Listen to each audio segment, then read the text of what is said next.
Is that super loud to you? Not really.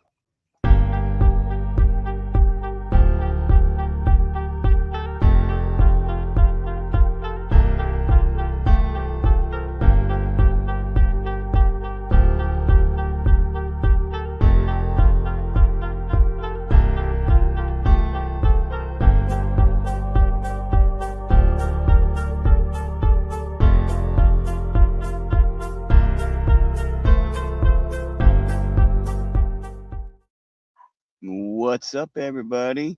John Denicola, welcome in, sir. Edwina Hewitt, Doc, Snarky. How's everybody doing? Silicon Valley Community Watch, what's up? Appreciate everybody coming in. I don't see any reason to delay this at all. So why don't we just hop right into it? Or do we want to play? Does this have anything to do with the Royer on this end? No, this is back to the Merit Commission, uh, and the attorney he's going to switch from the prosecutor to cross-examine. What he's going to attempt to cross-examine a Sergeant Roundtree, but he's not going to show up because he disregarded the subpoena, and you'll see. But this is All right. back to the commission hearing, the Merit Commission hearing of Joy Phillips and cross-examining these officers Just pay attention to what these officers say and do, guys. of the Elkhart Police Department. Yep. Elkhart Police Department, Elkhart Police Merit Commission, and here we go. Thank you kindly.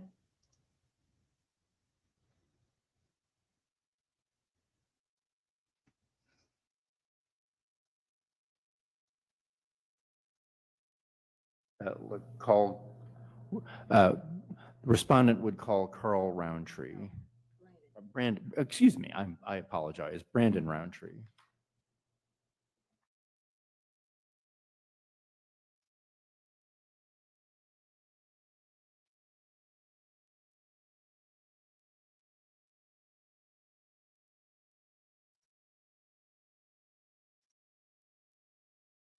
I don't.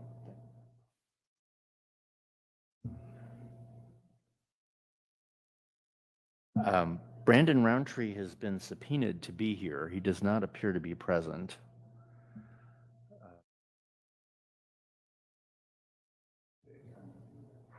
He also did not show up to his deposition, but we have subpoenaed him to be present. That was actually served by an officer of the Elkhart Police Department. Press harder. What's up, man? So if he's not here,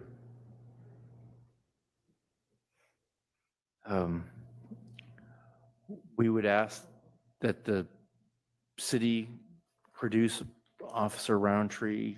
He is under their control.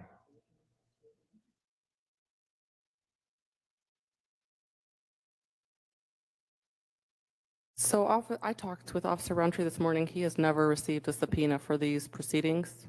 I leave it up to the commission. If we're to produce people just because, we can direct Sergeant Roundtree to be here, but he was never subpoenaed.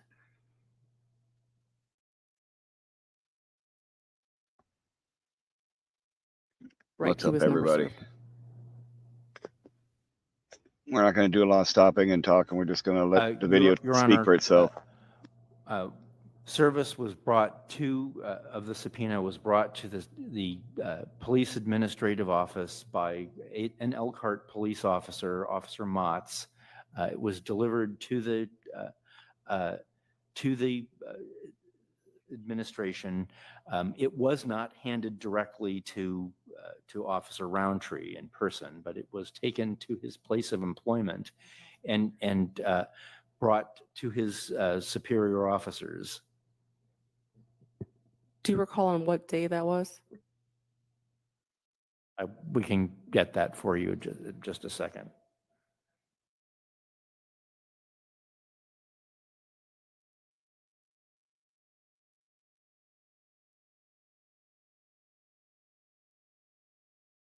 It was the same day that Joy Phillips was subpoenaed to be present for this hearing.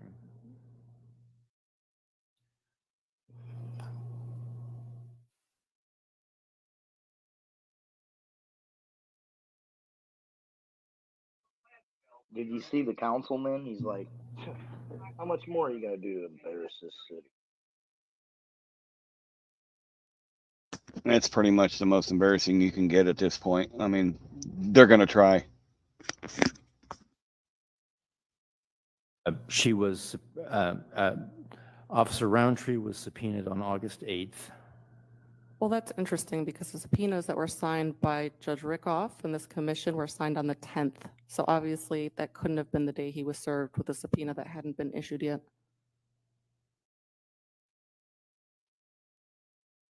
So wait a minute. She knows when the subpoenas were signed, but he didn't get it, right?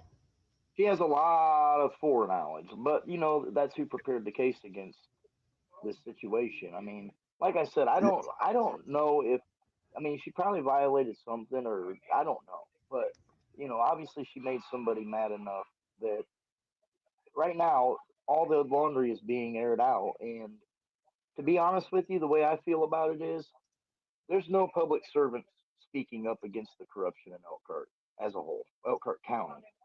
All right. And if this lone detective is, you know, stern enough to stand up to these men that were holding her in a room, assert her rights, and go through these hearings and expose this bullshit, then thank you. That's all I got to say. I just thought that was odd straight out the gate. She's asking, when were these served? And they tell him a date, and she's like, no, they were signed on the 10th. So she knows when they were served. Like, come on. Here we go.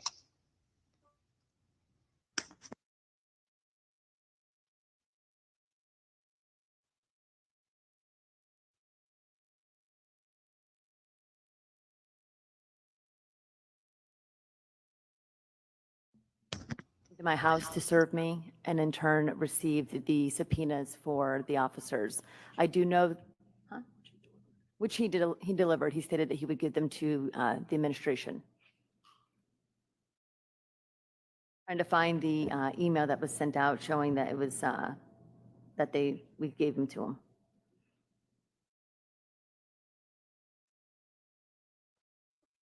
I believe she's talking about process server Motts or an officer Motts. So I'll just say we did receive a stack of subpoenas from Officer Motts regarding depositions. We received those on the 8th, I believe. The subpoena that they're talking about to appear today was issued by this commission on the 10th. Officer Motts could not have and did not deliver that to anybody. And I spoke with Sergeant Roundtree today, and he has not been served. No attempt to serve him that I'm aware of has been made. Was he playing golf with the chief here? when this We can do that. What is that? I was just saying he must have been playing golf with the chief when the subpoena came, remember? Oh, yeah, 9 a.m. tea time. Yeah. That's what the commission wants. We'll do that.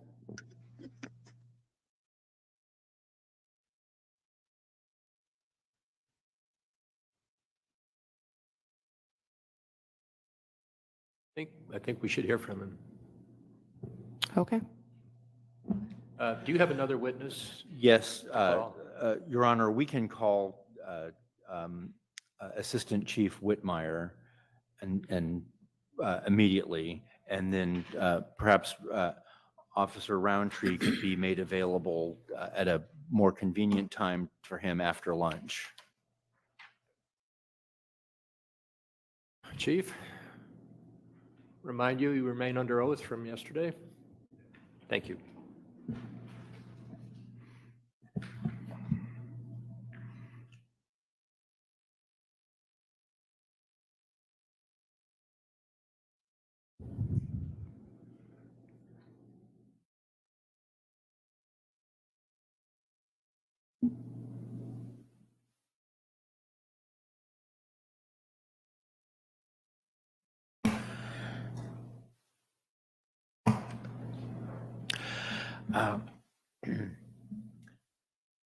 Good morning, Chief. Thank you for coming. Morning. If an officer had been initially called into work before they arrived at work and was disregarded, could he submit a call-in slip to be paid? Possibly, it would depend on the situation surrounding that. How long do they actually come in? Do they get a phone call? What they do?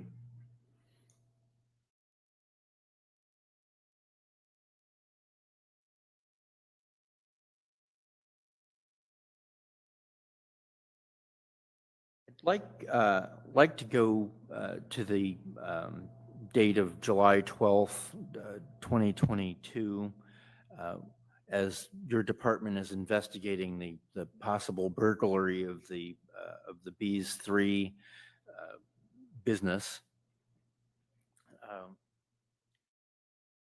Did Joy Phillips inform you that when Dustin Young called her and asked her to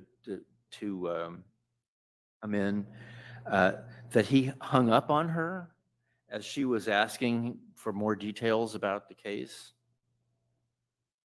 I think she did mention that, and the video, I believe itself, that was played yesterday, shows him hanging up on her. But I'm not referencing the video. My question is really, did Joy Phillips ever tell you, ever let you know that this had happened? She may have. I've seen it written. I believe I've seen it testified to. She may have. I don't recall. I've heard it a handful of times since then. Were you aware that that the complainant in that case, in the Bees 3 robbery, was not the actual owner of the building? Yeah, I think it's been established she was the daughter of the owner.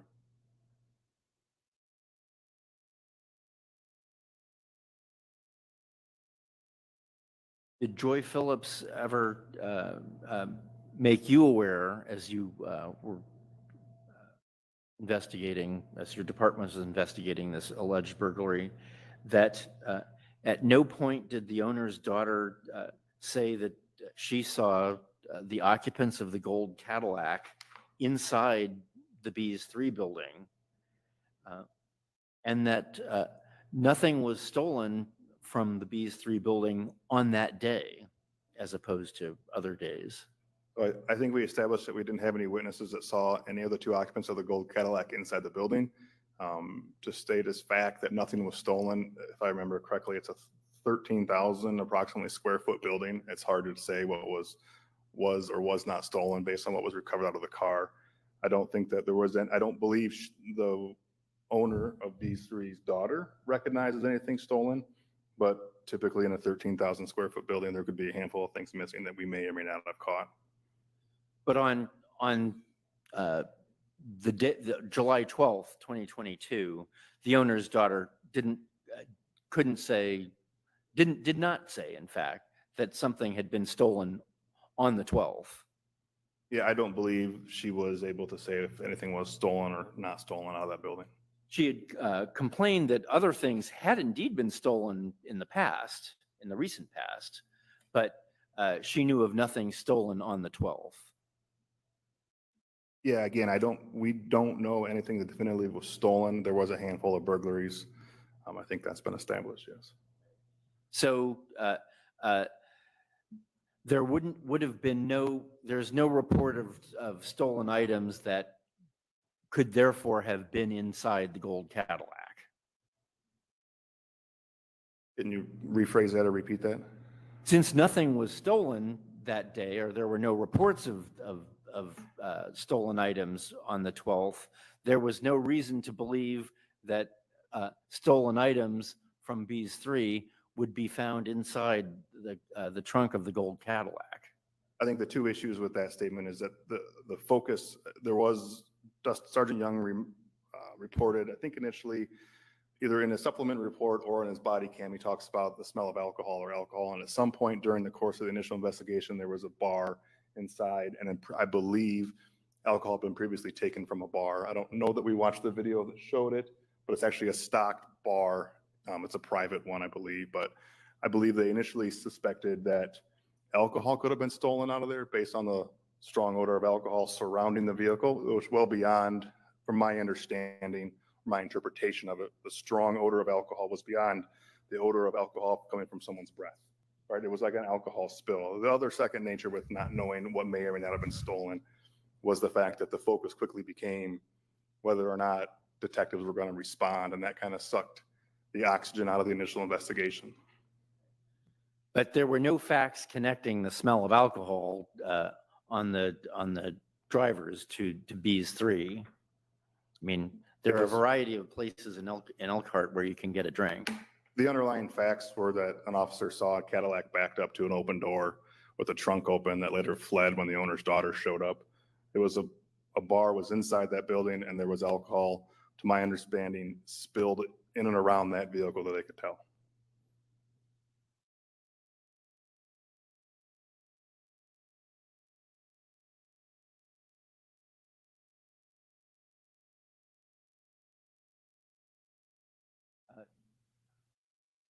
When she was explaining in Detective Phillips' summary, did she inform you that Sergeant Young did not provide her with all the information that she needed as an on-call detective? In a summary that she provided me, Yes, sir. I haven't looked at that summary in quite a while. She may have.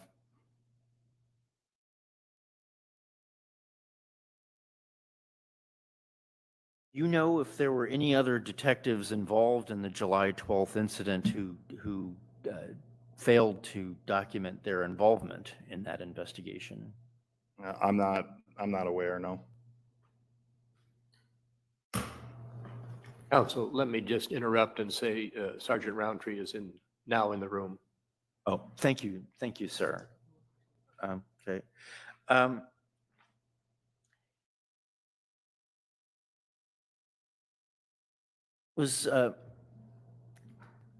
Would you have any reason to disagree with me if I told you that Sergeant Roundtree's report on the B's 3 incident is dated August 18th, 2022?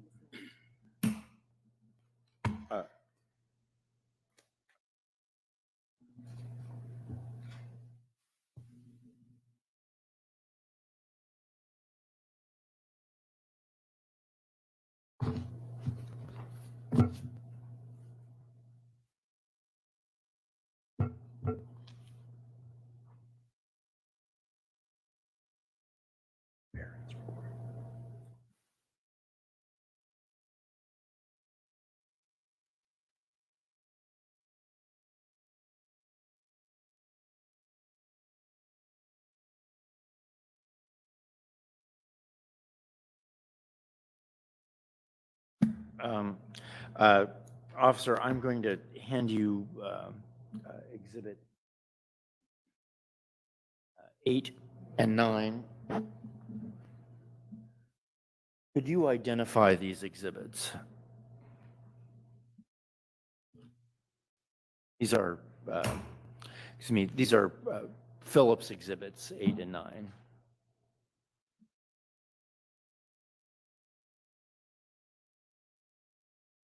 Eight and 9.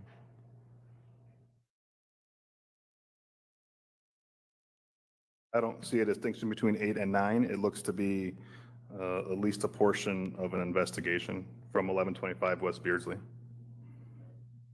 And this report was printed on August 18th, 2022, which would be 37 days after the incident, wouldn't it? I'll trust your math on that, but sounds approximately correct. Would there be any reason for Sergeant Roundtree's and Detective Barron's reports not to be in that printed copy? Typically, we like to do them relatively close to the time of the action. That doesn't always happen, but without looking through it or looking back at their subs to see when they were done or submitted, I'd have to check for sure. Would it surprise you to learn that that Sergeant Roundtree submitted his report on October 5th, 2022? Which report? his report on the July 12th incident, Which portion of it? the search of the Cadillac. Yeah, that would be ideally not an optimum time frame, but I'm not sure that that's the date that it was done without seeing it. So that was 85 days later, wasn't it? Possibly, again, I'll trust your math on it. I'm not sure what supplements you're looking at. I haven't, this is a rather thick stack of paper, so I'm not sure when the subs were done or when they were. Oftentimes in the Bureau will complete one or will start one. As that information gets added, it won't be timestamped or supervisor approved till later down the road. Did Sergeant Roundtree receive any sort of reprimand for documenting his involvement in the July 12th incident 85 days later? Obviously, I'm not aware of it, and if we weren't aware of it, most likely not.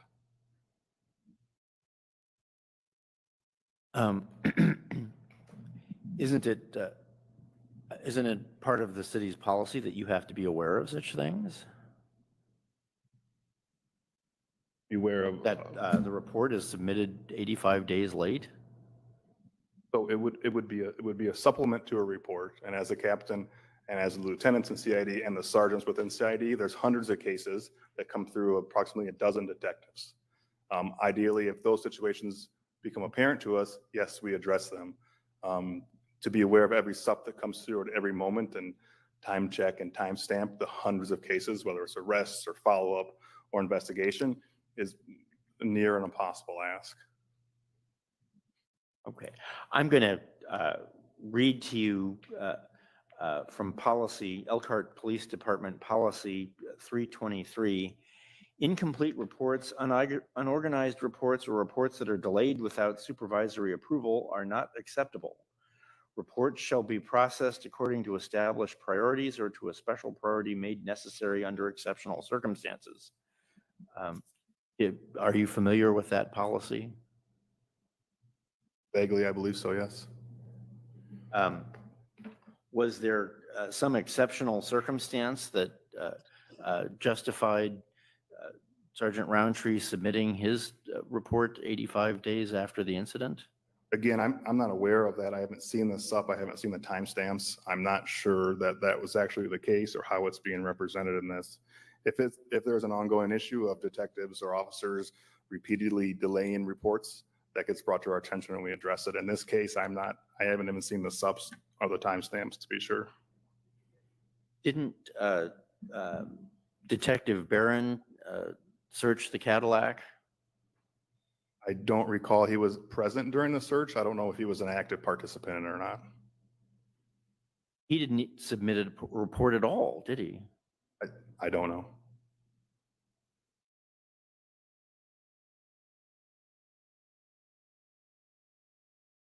How about Detective Payne? Did he submit a report? I don't know. Can you find one in there? You want me to sort through this pack of papers for a single piece that you don't know the page number on it? Well, if I told you that it's not in there, would you have, that it is in there? If I told you that his report was 29 days late, would you have any reason to disagree with me? To disagree or agree, I wouldn't without seeing the supplement and the timestamps on it, or the nature of the sup, or to get a chance to discuss that with Payne or Barron or Roundtree is hard to answer.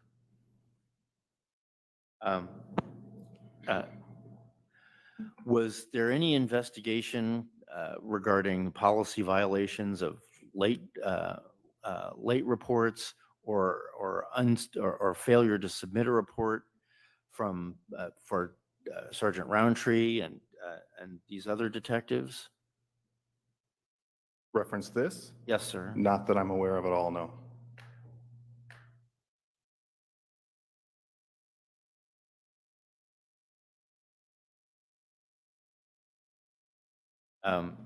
Everything, all of Joy Phillips' alleged misconduct was investigated. Why were these aspects of the case not investigated? I think it's a little unfair, and if you can ask the question, but I think to correlate a report that's possibly a day or two late versus lying, misrepresentation, and a poor attitude, to compare and contrast those as the same would be inaccurate. I'd like to go back. Wow.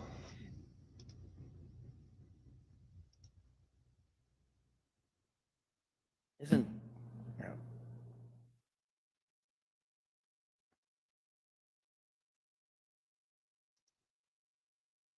did Detective Phillips ever tell you that other officers in the department, other detectives, are afraid to speak up when they witness policy violations because they figure that this may have negative effect on their careers? Possibly, I believe she's made that claim in the past.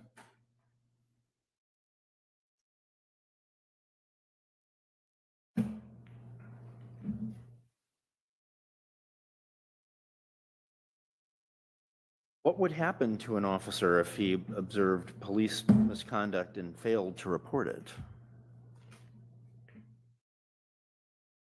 It would depend. That's a very open, broad question. Typically, we encourage officers to report misconduct.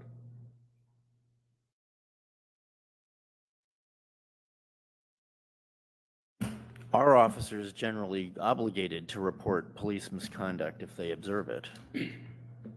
Typically, if they observe it, yes.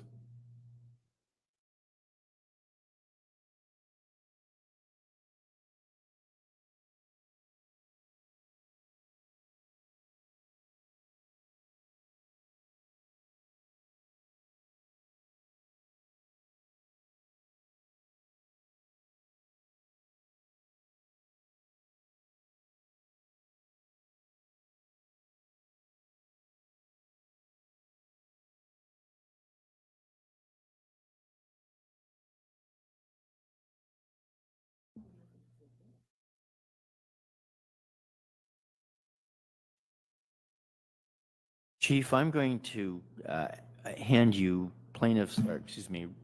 Phillips Exhibit 7.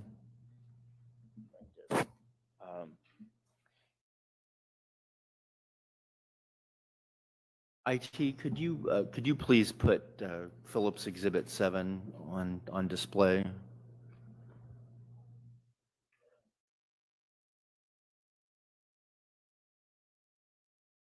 Yes, it is. No, it's an email. What? Oh, yeah, it's in a picture format, but it's an email.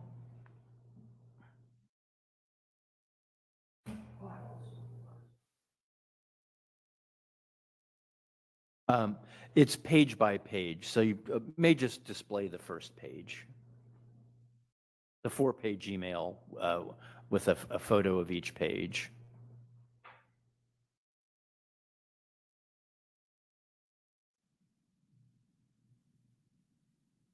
Oh, thank you, sir.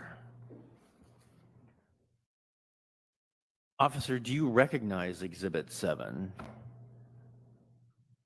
Yeah, it's an email that Detective Phillips sent to me the day after that the burglary report and the call-in situation on a 12th. Could you read it? The entirety of it? I think so. Captain Whitmire, I was going to wait. Do you want me to read just the relative You can stuff or the completely? Read the body. Yeah, you don't have to read the header. Yeah, you can skip the first paragraph and go to the ones that have been highlighted.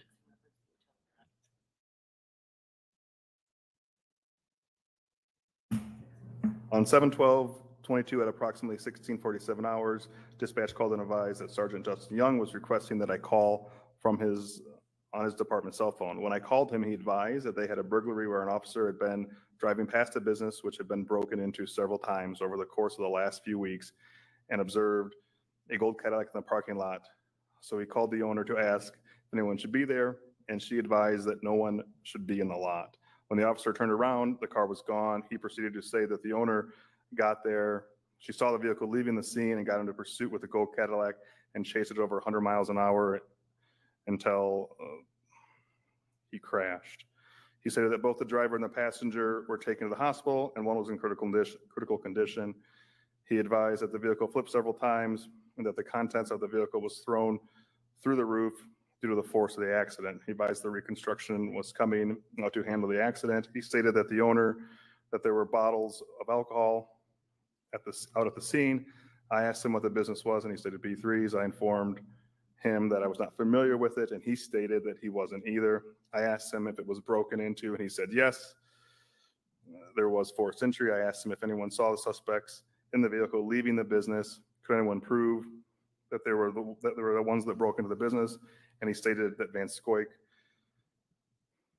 saw the car in the parking lot sitting outside that door. I explained that he needed to have proof that they were the suspects from the business and asked if there were cameras, and Young said, well, I have the property that was stolen at the car right here.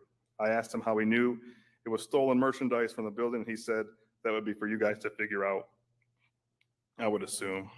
I stated that would be a good starting point, and he replied, by the time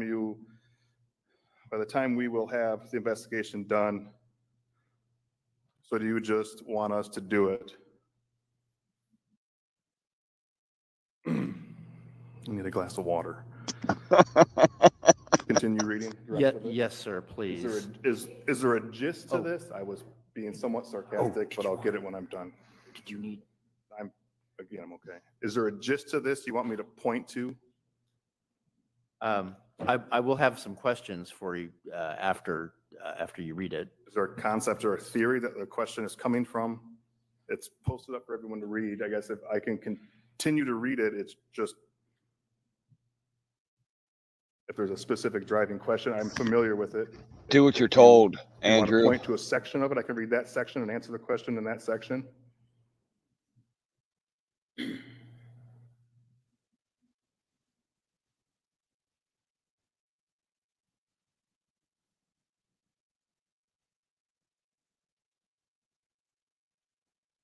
How long do you expect to be further with the chief? We'll probably be another 20 or 30 minutes, sir. Until my cross-examination. Sergeant Roundtree has come in very, very promptly. Yeah, when we're fucking done proving our point, then we're done with him.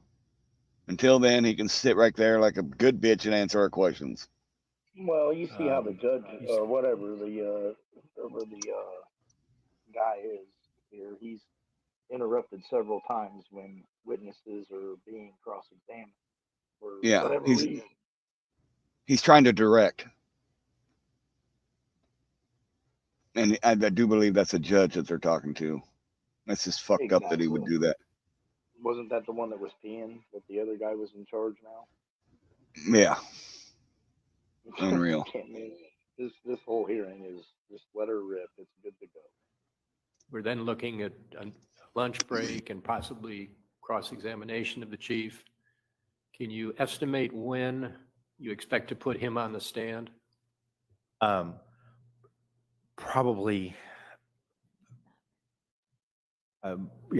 about 30 minutes to 45 minutes after we return from lunch would be my guess. So that would be what one.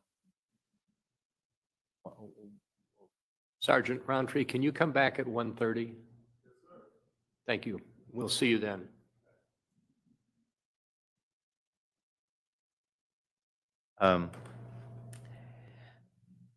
So I do have some questions for you, sir, Chief, based on the email that just read from Joy Phillips. Did she inform you that no other detectives speak up about potential misconduct because they're afraid to be targeted? Yes, towards the end of it, she does note that.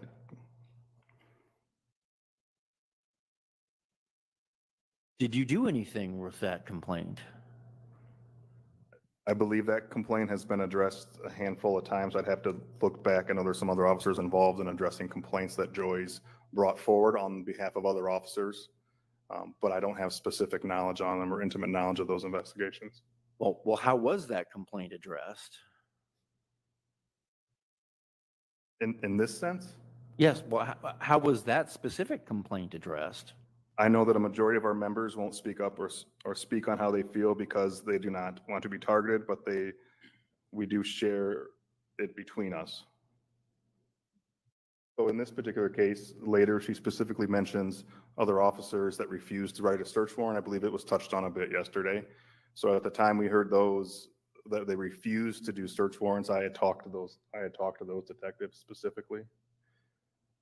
Did you address any concerns that, generally speaking, officers are afraid to report police misconduct because it might be, have a negative effect on their careers?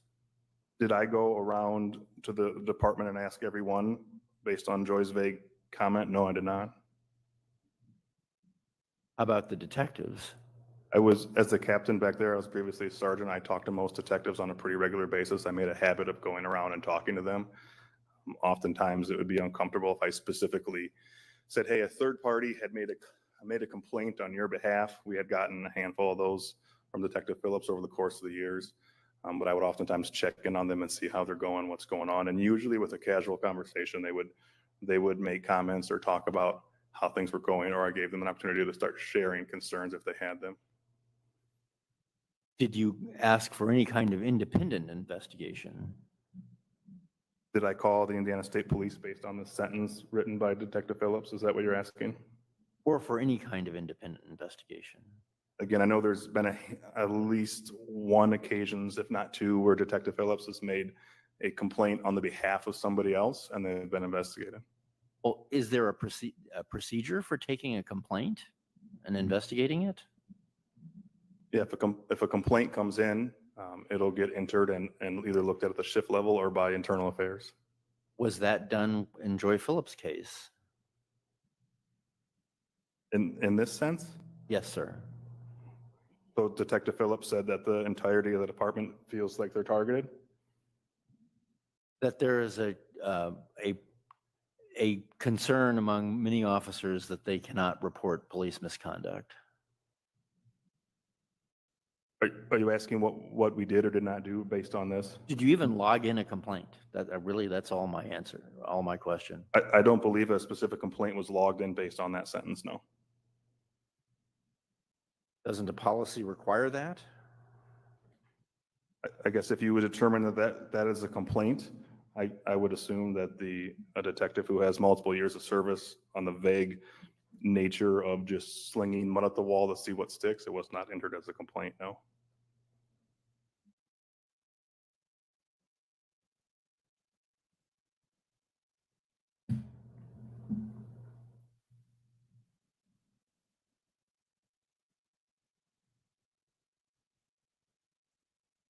I'm going to read to you from policy 1010.1.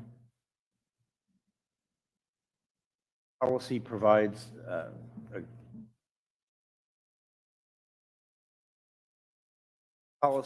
guidelines for the reporting, investigation, and disposition of complaints regarding the conduct of members of the Elkhart Police Department. I'm sorry. I'm reading from policy 1010, which I believe was read into evidence yesterday.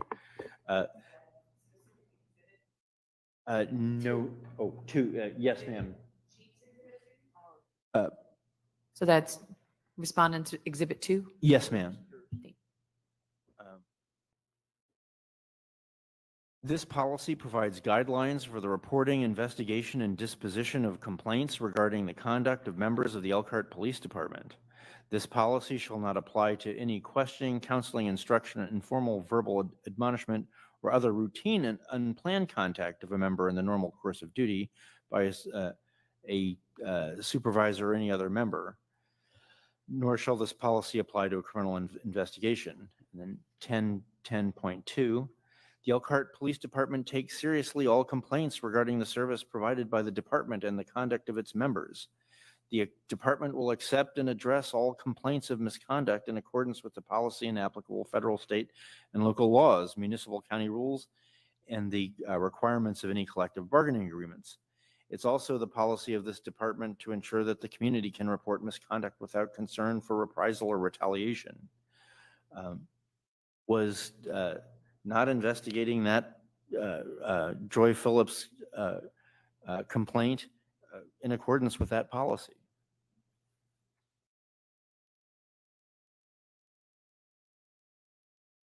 Well, I wouldn't say she's really ratting. She's doing the right thing and turning them in for one, holding her against her will and trying to steal her fucking personal property. That's what it boils down to. That they're mad that the rest of the department is, retaliating against her because she refused to file a fucking affidavit for a search warrant based on fucking circumstantial evidence. Is that about summing up famously? Yeah, basically, she came from South Bend Police Department about 6 years ago. She did sue the South Bend Police Department. I know there's gag orders on that case, but I think it had something to do with discrimination. There is a video. Um, I haven't put it. There's a video from South Bend from years ago. Yes, we have all these clips. Where officers were actually treating her like crap over there. I think she signal mined, which means she disregarded other units when the cops were trying to put cuffs on someone, and the cops just got up and started cussing at her, treating her like crap. Obviously, she's been an outspoken officer. She's probably asserted her rights, stood up for things that might not be right, and spoke out about it. It sounds like in the Elkhart Police Department, she was kind of like in a liaison with that, like people having problems, afraid to speak out, and she wasn't. So she was ready to redress these issues. And through everything that you've read through ProPublica, with the Elkhart Police saga, the wrongful convictions, um, it's just been decades of corruption in Elkhart County, Indiana. And I think some officers want to fix it and don't want to have that reputation because they have to stand up to the public every day and hear it. And other officers, the ones in charge, as you can see here, public servants, elected prosecutors, city attorneys, uh, this is affecting them personally. Our councilman, Mr. Henke, I think he's about the only one that's elected in Elkhart County that has enough balls to even stand up to this shit. So that's what we're dealing with. Like I said, whether she was wrong or not, uh, this is exposing the things that the public has no knowledge of.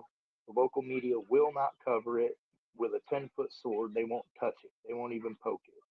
They won't even poke it to see if it's dead. You know, they're Right. avoiding it like the plague, while their media Absolutely. organizations are begging for views and saying they're going to be begging Congress and the president for a bailout soon. Watch, Oh.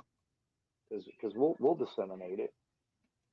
Yeah, this goes out to any officers or public employees or government employees, whatever you want to call it. If you have any documentation that you would like for us to put out there, feel free to email either Famously Unfamous or myself, Midwest Police Recorder at gmail.com, or you can email Famously. It's famously unfamous at protonmail.com. We will put it out there. We're not going to back down. We will not shy away from this shit. So one you thing can we will rename. not. Go Go ahead. ahead. The only thing we will not publish is like something that came in and it might be legally binding or certain things like that. But if it's delivered into my inbox, I am going to be transparent enough to show my people what came to my inbox. Absolutely. And that goes for anything, as long as it's not a victim's picture or anything that has to do with family or children cases, because those are confidential. And Yep. we can't Or addresses. We're not going to put out Right. addresses of victims or anything like that. Oh, We're not going to dox nobody. If you want to stay anonymous, we can absolutely do that for you. so fire up them encrypted emails and all those little audio recordings that you tried to give to the chief and he didn't do nothing about it. We'll let them rip. Send them on over. Dirty, that goes for you. If you want to send that shit over to either me or Famously, this right here, dude, if you want to send that over, when we get done with this series here, we'll take a look at it, man. If you have a YouTube channel, all you have to do is make a YouTube channel and click that StreamYards link. You can come up and discuss things too. A lot of people ask me, well, can you do this for me? I can't do anything for you legally about your case. But if there's government documents, or if there's case law, or if there's appeals on it, or if there's lawsuits on it, or, if it's publicly accessible information, let's go. Let's get it done. Nobody else is doing it. I ain't got nothing but time on my hands. So I'm And sure I'll make maybe I'm time. so good. All right, Leo Watcher, same thing. Reach out to people, you guys. They know how to get a hold of us. It doesn't matter. I mean, there's all kinds of people, and I can tell you, if you get a hold of one cop watcher in this country, they are going to get a hold of everybody else, or auditor, or whatever you want to call yourselves. They're going to get a hold of that screen name, and it's going to get passed around. Let's be 100% Hmm. honest with it. We're not gonna. I mean, And I'll tell you right now, once it hits the back rooms, and the backroom chats, and everywhere else, it's going to get around. We'll make sure of that. yes. If it's the last thing me and Famously will do, if nobody else will, me and Famously will. But there are others that are helping us with this. There's others that have copies of everything that we've talked about, that we'll talk about. We're not the only ones with this information. So to anybody that wants to try and do something stupid, we're not fucking suicidal, and there's copies of everything in multiple places. I echo And that, and I also say that if you're going to come up to my camera in public and be a rodeo clown, I will give you the opportunity. Do you want to be Bozo, Krusty? Who do you want to be? Because that's exactly how we're going to do it from now on. We are going to disseminate this information whether you like it or not. We can do it on panel. We can it's do it all live getting put out there. in front of your face at your office building. We can ask the questions. We can FOIA request. We have all the time in the world. So let's get it out We're there. done playing your Let's games. let's get this shit fixed. It's either fix it now or get the fuck out. Yep. We're done playing the games. The time is now. Right now. Right now. Avalanche. What's the complaint? The majority of the members don't speak up to who? Who are the majority of the members? Who can they not speak up to? Their peers, their supervisors, the chief, the mayor? Well, I'm not sure who. How about certainly Joy Phillips peers in the detective bureau? Right. So the way I read it, and you can agree or disagree, is that it's a 3-page rambling about an on-call situation where I believe Joy Phillips knew she made a mistake and started writing about other accusations, pointing out other perceived or made up problems to divert attention away from her. Okay. What did she make up? What is this mistake? We're on day 2 of it. I can rehash most of it if you'd like, I guess. Chief, what would happen to an officer who observed police misconduct and failed to report it? What kind of conduct? What's the scenario base for the kind of contact you're referring to? Excessive force. Whose version of excessive force? The officer believes that there is excessive force, a potentially reporting officer, but the officer doesn't report it because he's concerned, doesn't report for whatever reason, does not report it. Does he face any misconduct, has he violated any policies if he fails to report what he believes to be misconduct by a fellow officer? Ideally, if an officer views or watches something that he believes to be excessive, I would hope that they would come forward with the name, the date, the time of what happened and where it happened so we could look into it. Would the officer who failed to report that be potentially violating any policies? Potentially, yes. There's lots of factors in this scenario that are vague that would change what the reaction is. Was it something we could universally agree was a grotesque use of force that was abusive, that he was covering up to cover up a colleague? Was it something that he wasn't sure of? He wasn't exactly sure. There's mitigators and aggravators to that scenario. It's hard to answer with the vague scenario. How about if instead of excessive force, the misconduct was lying during an investigation? Again, if it was a deliberate lie and we would expect people to report that. Oftentimes there is debate within law enforcement, much like any other line of work, on their perception of what happened. But if there's a gross, intentional, misleading lie and it wasn't reported by an officer that was aware of it, that would be an issue, yes. So you fielded all the complaints about Joy Phillips' misconduct, but you didn't take seriously any of her complaints, did you? I fielded all, what do you mean? I fielded a handful, but all is not accurate, no?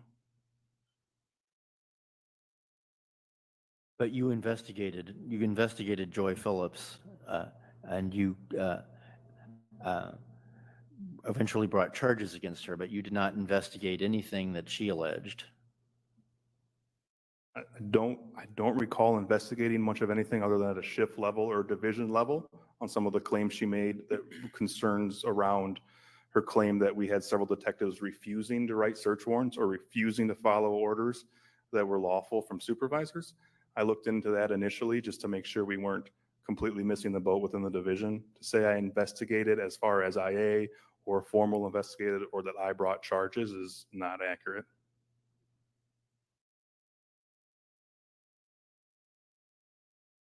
You know if Internal Affairs conducted any type of investigation into her? Oh, excuse me. I am sorry. Do you know if Internal Affairs conducted any type of investigation against Sergeant Young, Sergeant Roundtree, or Sergeant Van Scoik regarding the incident of July 12th? I don't believe they did, no.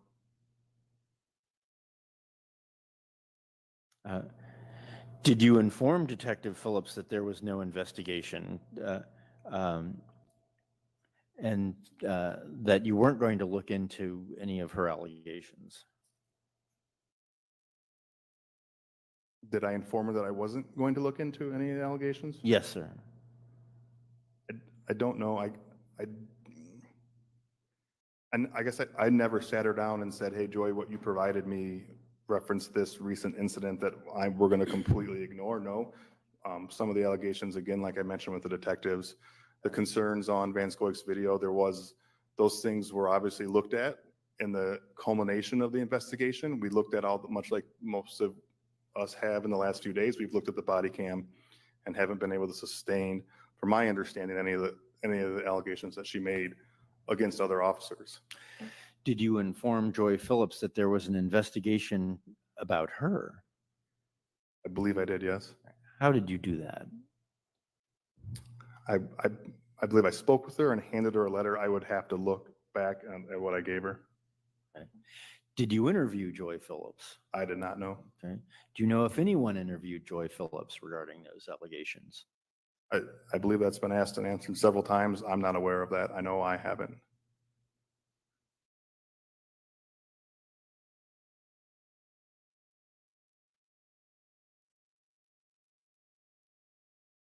After the captain's review board on August 11th, first of all, did you participate in the captain's review board on August 11th? August 11th of last year? 2022, yes, sir. I believe so, yes. Okay. After that captain's review board, did the allegations against Joy Phillips change? I guess I'm not understanding where your question's going.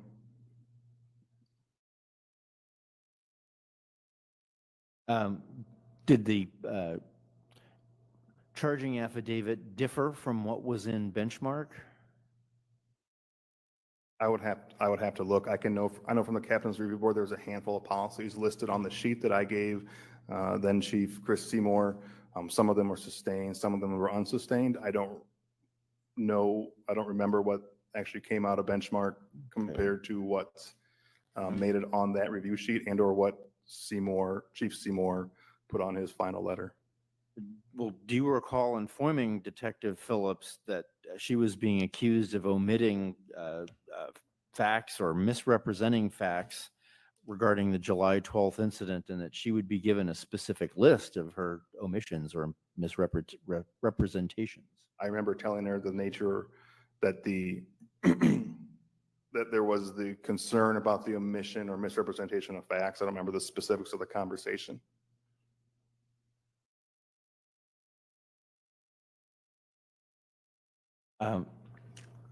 Chief, I'm going to hand you what Phillips exhibits 21 and 22. I,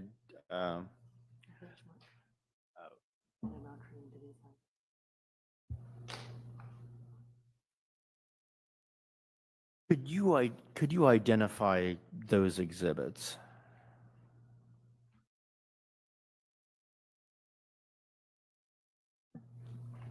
Just point out we're getting close to noon. So if Um, you've got a convenient break point. This is probably a convenient break point, sir. We can continue with this. Since we didn't get the scheduled breaks, I'm going to say let's break until 1 o'clock, and we'll resume then. Thank you, sir. Well, the interrupter in chief, you can probably fast forward it.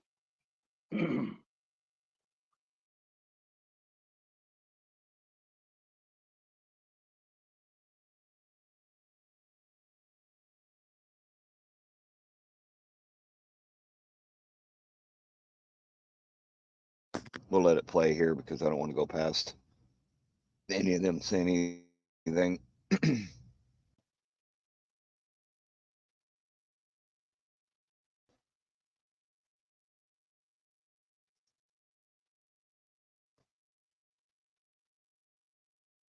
Snitching on the police, still snitching? It's questionable.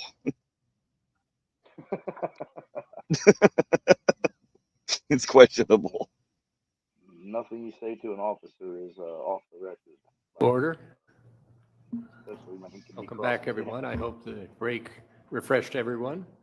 We'll continue with the respondent's case. Thank you, Your Honor. We would continue the examination of Chief Whitmire.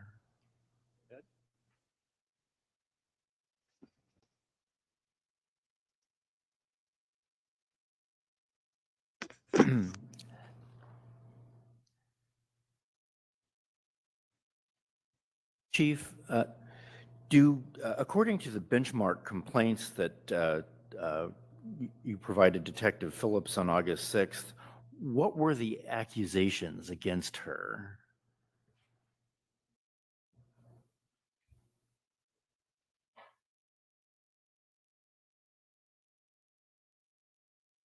One of them alleges that Detective Joy Phillips acted in disrespectful and confrontational manner to two of her superior officers on 7/12. She also refused to acknowledge when I believe this is Denise Hauser's, when I was talking to her and I felt that she was developed a pattern of avoiding interactions with me for the last month or so. I wanted to document the occurrence as I have noticed a pattern of defiant behavior towards sergeants in particular. That was one of them. The second one, which I believe was done by Sergeant Roundtree.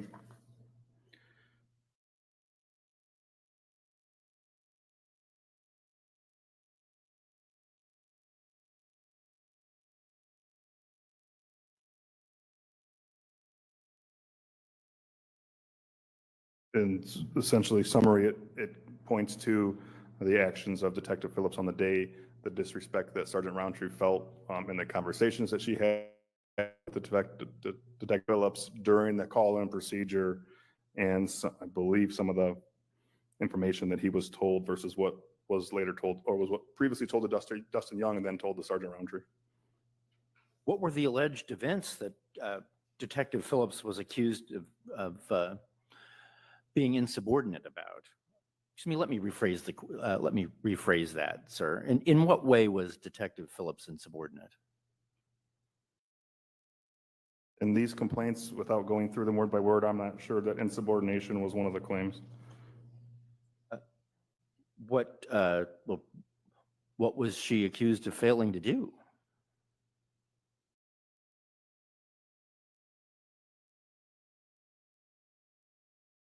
What was she accused of failing to do? Is that what Yes, what you sir. said?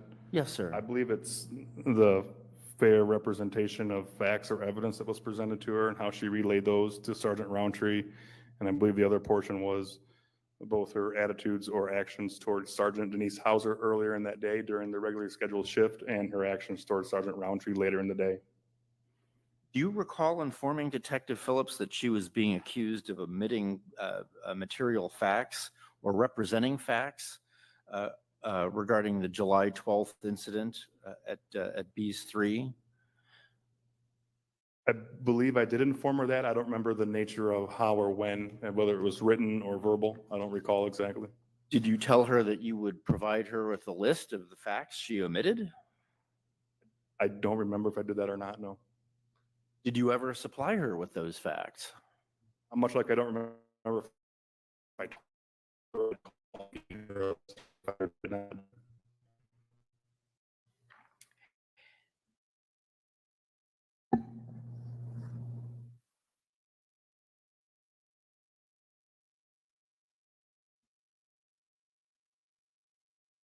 Now, you've viewed the recording of Sergeant Young on July 12th that was played earlier in this hearing. Um,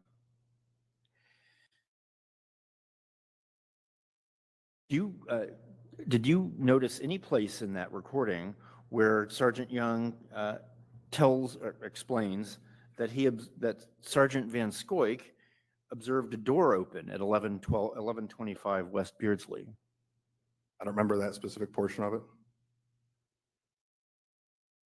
You recall any place in that recording where Sergeant Young states that the trunk of the gold Cadillac was open? I don't remember if Sergeant Young relays that in the recording or when he talks to Detective Phillips on the phone or not. Do you recall any place in that recording where Detective Young on the phone tells Detective Phillips that he has witnesses to the burglary available to be interviewed? I don't think that he uses the word available, but I believe there's at least 2 occasions where he says there's witnesses. Yes. Well, but he never said there are witnesses to the burglary.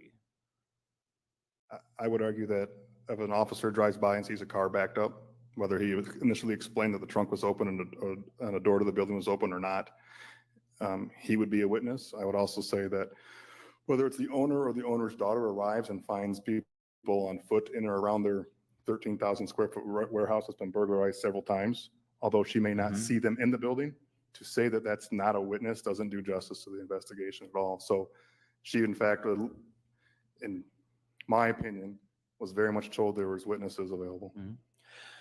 But she never said she saw them in the building. She never said that she saw them take things out of the building. In fact, she never said that something was stolen that day, did she? There was very much witnesses to a possible burglary that were stated on the phone call and told to Detective Phillips. Okay. And in fact, she was already interviewed by someone else. At what point? The owner's daughter. And Sergeant Van Scoik had interviewed her. Yeah, I believe Sergeant Van Scoik had done an initial field interview with her, yes. And the witnesses, the drivers of the car, were in the hospital with head injuries.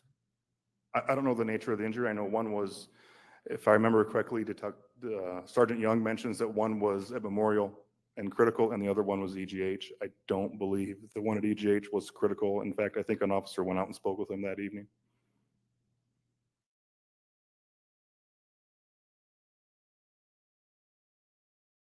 In fact, Detective Phillips never admitted any factual materials to Sergeant Roundtree because she had never been provided with any of the information prior to arriving at the scene of the accident, had she? Did she? I don't believe that's correct. Then what was it she omitted? What, can you rephrase that question? Yeah. Uh, you just refused to concede that Joy Phillips omitted nothing from in her report to Sergeant Roundtree. Well, what did she omit? The two main points that we came across from the captain's board standpoint was when she told Sergeant Roundtree, and the best of my recollection was that there were no witnesses, when in fact there was an officer that drove by that saw the car backed up. Whether you want to debate the trunk was open or a door was open, an officer saw a car backed up to a building where there should be no occupants. The owner's daughter arrives and sees that vehicle. I believe they see at least a person out on foot, and then chases the vehicle away. That is a witness. So when Detective Phillips then tells Sergeant Roundtree there are no witnesses, in my opinion, that is a strong misrepresentation of facts. And then she goes on to say that the suspects are both critical. I don't recall on any of Dustin Young's footage where he says both are critical. One is at Memorial, and I will give grace to say most of the time someone goes Memorial, it's typically critical care. The other one was EGH. So she, in some ways, bend the truth or bend, excuse me, bend the statement that there were no witnesses and there were no suspects available to speak. Yeah, isn't it obvious that when she said there were no witnesses, what she meant was that there were no witnesses available for her to interview, not that there were no witnesses whatsoever to the incident? She said there were no witnesses, therefore there's no reason to come in, was the message that I got from what she was saying. There were clearly witnesses available to speak with. And in fact, isn't it Sergeant Young who said told her there were no witnesses? I think what he told her was there were no witnesses for her to interview. I don't remember that portion of the video.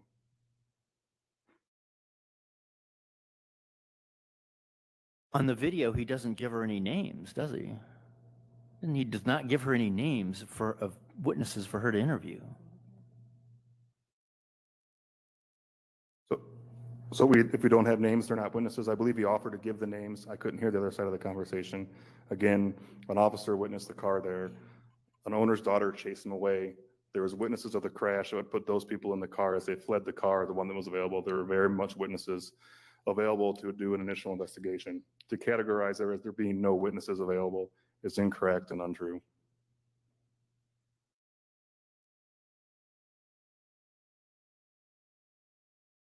Were you present when Detectives Payne, Barron, Roundtree, and Phillips spoke to the owner's daughter on a speakerphone in Detective Payne's office on July 14th, 2022? This would be 2 days after the incident. Yes, I believe so. You recall the owner's daughter advising that there was no burglary to her father's business, that she never saw the occupants of the Cadillac inside her father's building, and that nothing was stolen? I don't know that she ever said there was no burglary. I don't recall that. I think it's been determined that she never saw them in the building. And then at that point, there was nothing determined to be stolen. Again, this was the issue was this was 2 days later when an investigation should have been started, and some of these big investigative points should have been handled initially by the on-call detectives. In that meeting, did you tell Detective Phillips to stop trying to protect crackheads? I did. I either said crack or meth heads. I don't recall specifically what term I used. Would that be considered disrespectful to say to address Detective Phillips in that way? I guess if she determines it is, it's a standard, not standard, it's typical that these daytime burglaries or robberies are often committed by people under the influence of crack or meth or harder drugs. They usually do these burglaries or crimes to help facilitate their drug usage.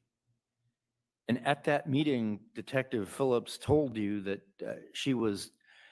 the reason she was reluctant to write the search warrant was that she didn't believe there was probable cause, and that she was trying to protect the department from lawsuits. She told you that, didn't she? They did say that, yes.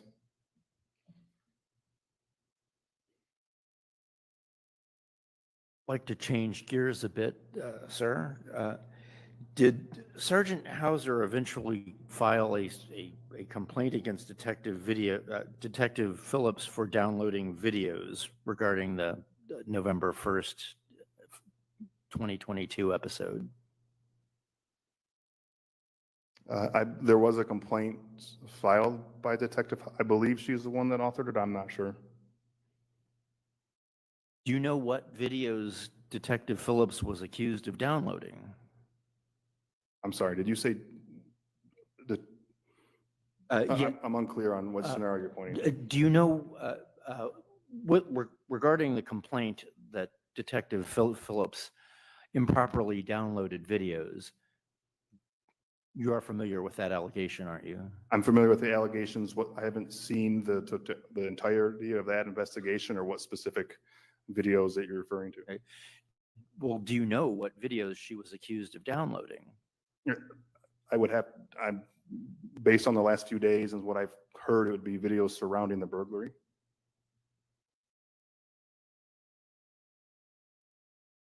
Do you recall receiving these same videos on August 11th, 2022, as part of the investigation packet and formal complaint Detective Phillips provided to the captain's review board?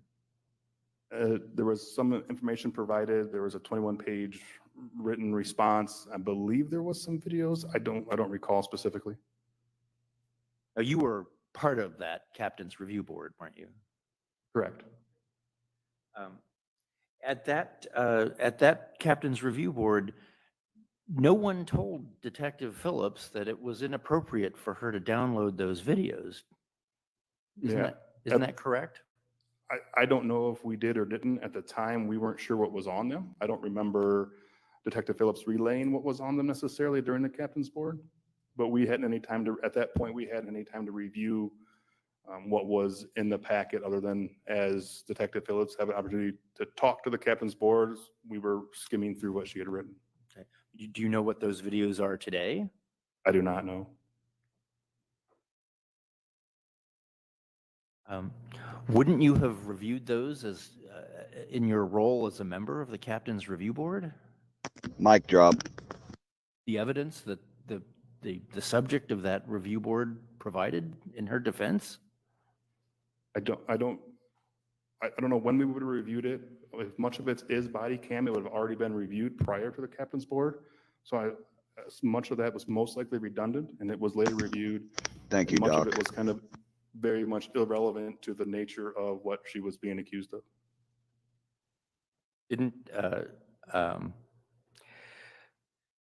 Didn't Detective Phillips tell you what the videos were in her report or her statement? She may have. I don't remember specifically. No. You've made a lot of references to the 21-page report. Didn't she provide that information in there?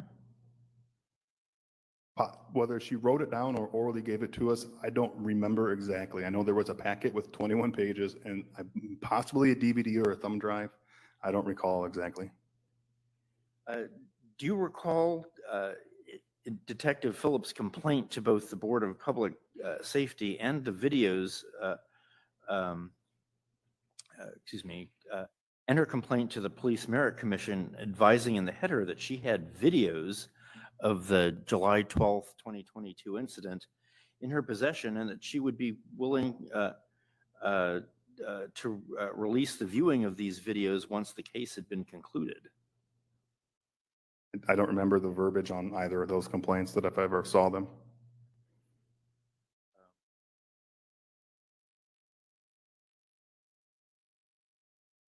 Why didn't anyone advise Detective Phillips at the time that she stated she had these videos that what she had done was inappropriate? I don't know. And why did Sergeant Hauser wait until November, 3 months later, to file a complaint for something that had been publicly known since August? I don't know why. I don't know that the nature of the complaint is the same as what you're speaking to. I don't know that that was the nature of Detective Hauser's complaint. Well, she complained about the downloading of the videos, didn't she? I don't know. Do you have a copy of the complaint?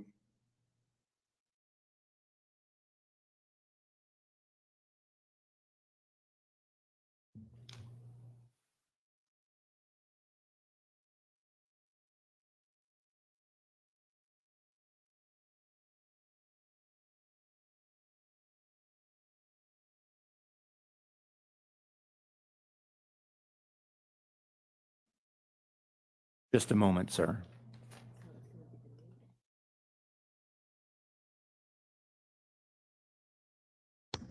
Thank you very much, Doc. I appreciate that. Appreciate everybody coming in.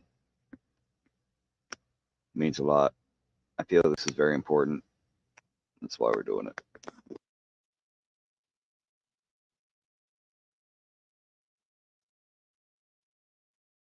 it. Refer you to Exhibit 56, the amended grievance, page 12.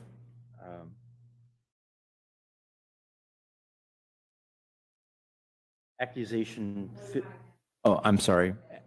Accusation 15, additional violations. Additionally, during the process of EPD putting you on administrative leave on November 1st, 2022, you, is it?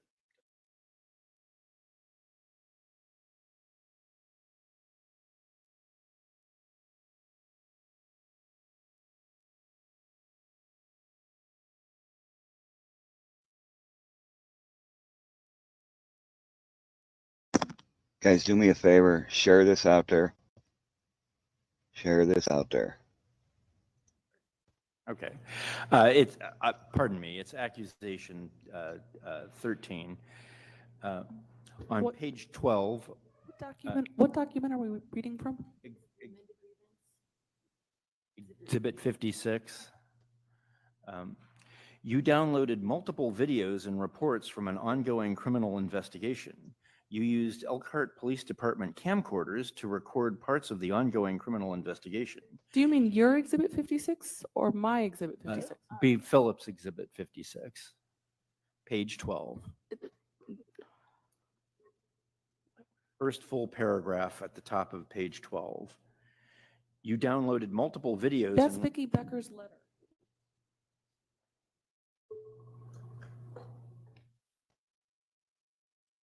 This is Exhibit 56 is Vicki Becker's letter? I mean, on the exhibits that you gave to me, I printed them all out, and that's what it is.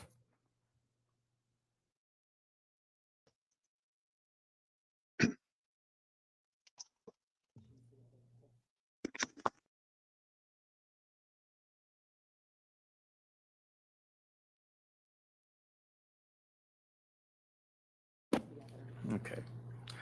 I'm going to hand you the amended charges.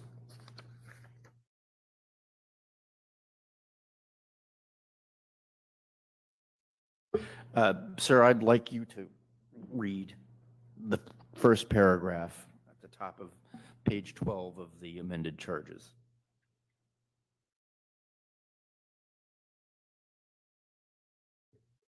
This is the amended charges, or the most recent charging? Is that what I'm reading? Yes, sir. If you'd like, I can show you the header, the first page to the letter, if that helps you understand the exhibit.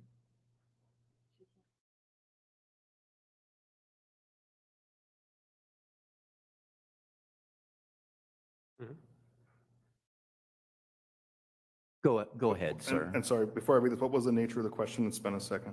Well, first, I'd like you to read it. And you said you weren't sure what videos Sergeant Phillips was, or excuse me, Detective Phillips was accused of downloading. So I'd like you to read the paragraph. You downloaded multiple videos and reports from the ongoing criminal investigation. You used Elkhart Police Department camcorders to record parts of the ongoing criminal investigation. You attached over 170 thumb drive type devices to your department issued laptop, which is outside the number of devices that we would expect you to be attached to your office issued laptop. The Elkhart Police Department cannot account for where the records you downloaded to those 170 plus devices may have been distributed. You also inappropriately and intentionally released parts of this ongoing criminal investigation to unauthorized persons without authorizations, including emailing materials not authorized for release to your husband's email address and to your own private attorneys. Okay. So my question is, you didn't inform Joy Phillips that she was doing something wrong in downloading these videos until a year after, or months after, you'd already been. Yes, that's the councilman that just absolutely torched the city attorney and the chief. Absolutely, yeah, destroyed them. This guy in the pink or white, whatever it is. That is been, Councilman David shown the Henke, videos and Oh, third told the district. sorry, I started again. Go ahead, say it You're again. right. It's Councilman David Henke, third district, city of Elkhart, Indiana. Yeah, he's the one that torched them. Yep, that's the video you saw, Oklahoma. All right, cool. This is we're not even a third of the way through this shit yet, guys. that she had them and that she was using them as part of her defense. Why didn't you counsel her before that, hey, you can't do this? So I think the concerning point here would be when she initially provided them to the captain's board, it may not have been immediately apparent the scope and scale of what she was doing. This charging information also talks about emailing them to herself, emailing to her attorney, and that's where I'm assuming some of the attention got drawn, as opposed to simply downloading for her own personal use within a captain's board, which still is an issue, but was obviously not apparently known immediately to the captains during the captain's review board. This paragraph includes a lot more than just downloading videos and using them for her captain's board. But all right.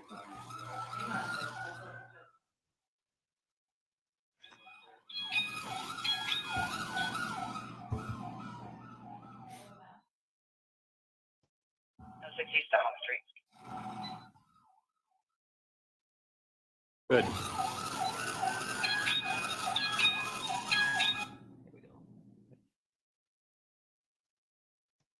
Oh yeah, look at this. Sorry. Look at this statement right here, guys. Look what famously just put in there. All of these cops, master keys to government housing apartments. They have the master keys to every single apartment. What's ironic is Andrew Royer was in one. Yes, he was in a housing authority apartment, and they falsely convicted him on false evidence. It's insane. We have proof that they have keys to the housing authority apartments, guys. This Yep. we have proof. Yes, we have the statements of the officer that. Yes. That what we're saying, we're not going to say shit that we don't have evidence to back up what we say. Everything is provable with statements or factual testimony. Put it that way.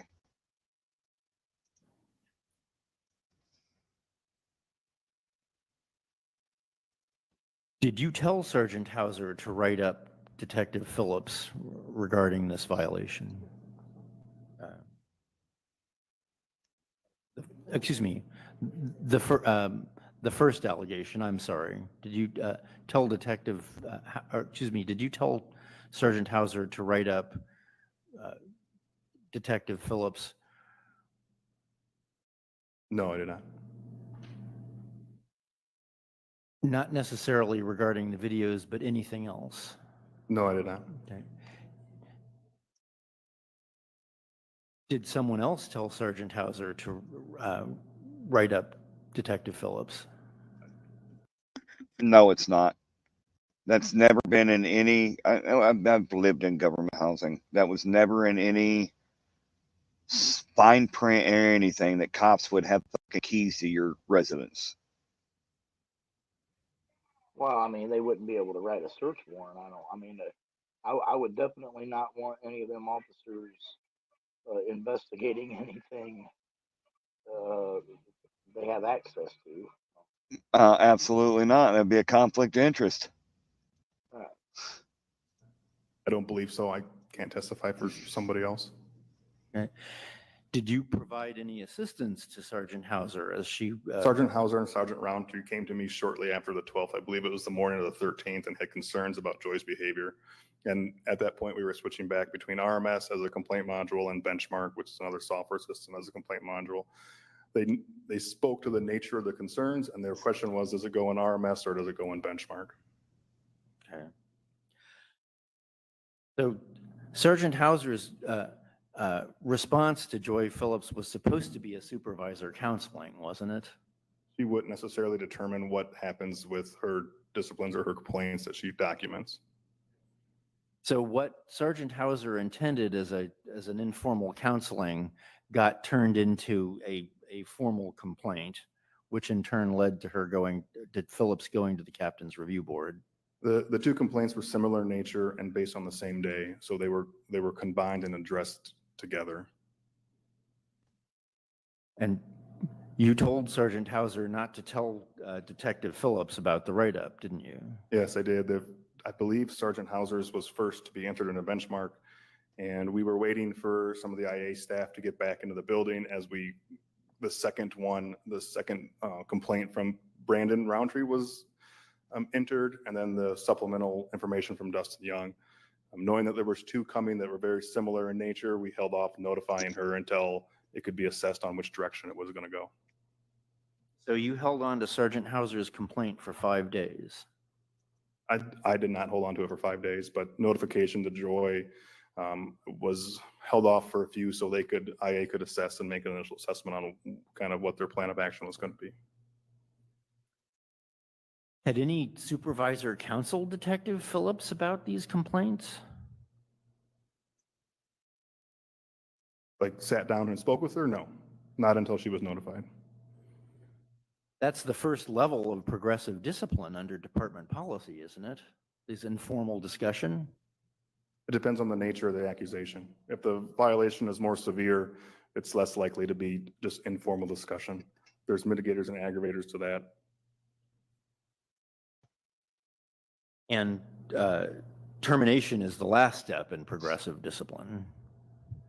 It could be the first step depending on the nature of the violation again. So you didn't even start with the first level of discipline, formal counseling. You went straight to termination. No. That's what you're asking for, isn't it? Oh, I think there's also been some counselings presented already either today or yesterday on where she was talked to about performance or certain behaviors. I believe the captain's board that's been kind of blended into this one was a 2 or 3 day suspension. I believe it was 3 day suspension. So she has been counseled. She's been suspended for 3 days and now we're here. For termination. I believe that's the request, yes. Now, sexual harassment of a coworker is an egregious offense, isn't it? It could be, yes. And potentially grounds for termination. Potentially. Are you aware of any member of the Elkhart Police Department having been accused of sexually harassing another member of the Elkhart Police Department? I believe there have been some of those claims, yes. And in fact, there have been allegations against ranking members of the Elkhart Police Department about sexual harassment. I believe so, yes. And those members are still employed at the Elkhart Police Department, aren't they? I'm not sure of all the complaints or the nature of all those. Some are, some aren't.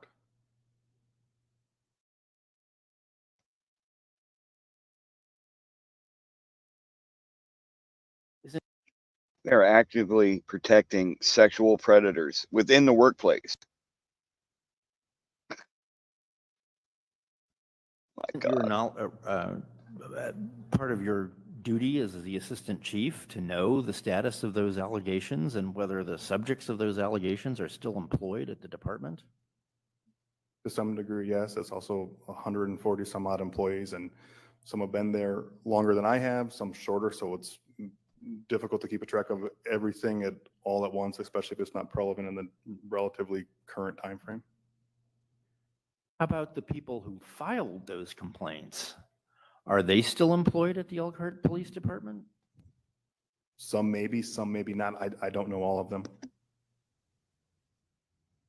I appreciate you. Thanks for stopping in, rest well. Thanks for dropping links and stuff. Appreciate that, man. Thank you for your support. Did Detective Phillips filed a complaint for sexual harassment against Detective Ryan Weir, didn't she? I'm not familiar with the nature of a sexual harassment complaint between Phillips and Weir, no. Perhaps I misspoke. Perhaps it was harassment of a more general nature that was not necessarily sexual. Call it a hostile work environment. I don't think it met hostile work environment, but I believe Lieutenant Rathel or someone else testified that there were some claims made back and forth between Detective Weir and Detective Phillips. Yes. Okay. You never investigated that complaint against Detective Weir, did you? It was investigated. It just wasn't investigated by me. Do you know if the product of those investigations was provided to the to Detective Phillips in discovery in these proceedings? I do not know that, no. Could it be because it doesn't exist? There's a handful of investigations that Detective Phillips has been a part of with different members of the department. If your allegation is that all of a sudden a claim doesn't exist, that's not accurate. I don't know what was provided in discovery and what was. Ryan Weir is a friend of yours, isn't he? He's an acquaintance, yeah. Now, he's filed complaints against Detective Phillips, hasn't he? I believe he has, yes.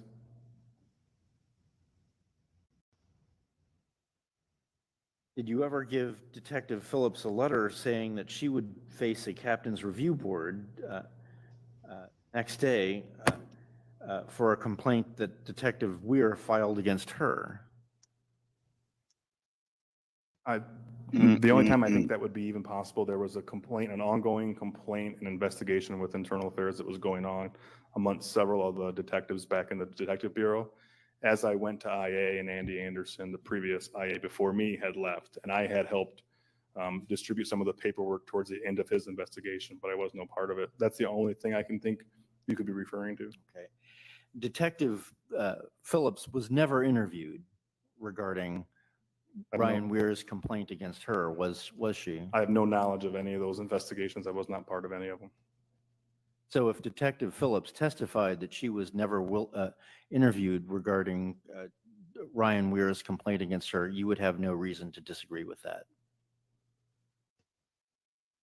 I'm not familiar with the investigations. I don't know if she was or wasn't.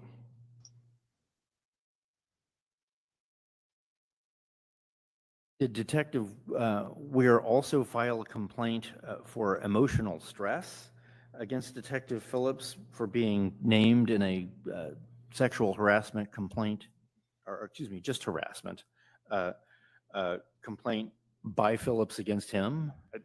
I don't know. I don't recall. I wasn't part of those investigations if there was one. I'd have to get with IA and get files from there. I do not know those answers.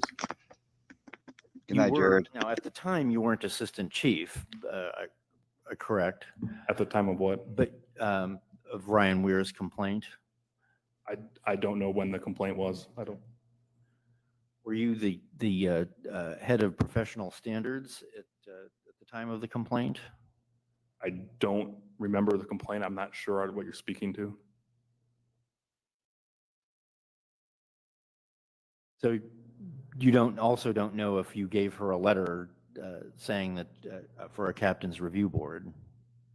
I'm somewhat confident that I gave a captain's review notice to Detective Phillips, referenced the internal investigation that was conducted by Andy Anderson. Now,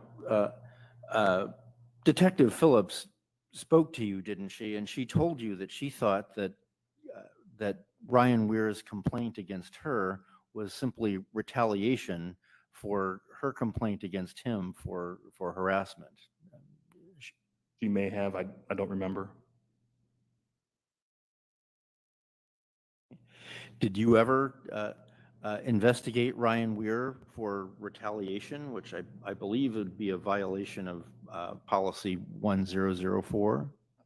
Again, I'm not. I know there was investigations done involving members of CID. I was no part of an IA investigation when I sat in IA that investigated either Ryan Weir or Detective Phillips that I can remember at all.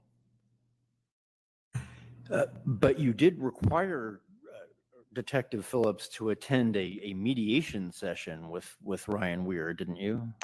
Yes, it is. Yeah, there was an ongoing issue. Again, it's been asked and answered before that were Ryan or Detective Weir and Detective Phillips had an ongoing problem getting along. When I became the CID captain, the issue started to bubble up again, and we got with HR, and HR and the city determined that they would attend mediation. Okay. But really, you forced her into it. You forced her to be No, into I what did not. was an HR asked her intimate. to go and told her she was required to go. I didn't Well- force anybody to do anything. Let me finish my question, sir. You forced her to be in close quarters in a essentially intimate environment with someone that she believed was harassing her. You required her to attend that. There was an ongoing problem. The problem was brought up to HR. HR mandated that they attend those meetings. Okay. And by force, of course, I don't mean that you physically manhandled her. I mean that you ordered her to be there, something she did not want to attend. Yes, the city collectively ordered them to attend.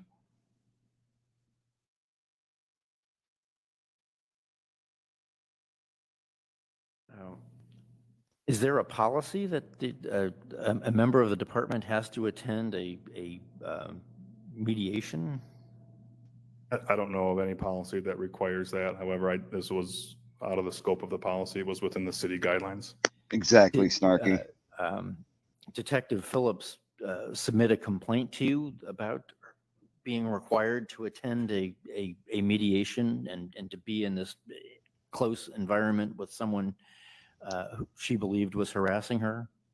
I don't remember a complaint. I know neither of them wanted to be any part of it, but I don't remember a complaint, no. So you did not log a complaint from her into the computer system? I don't believe so, no.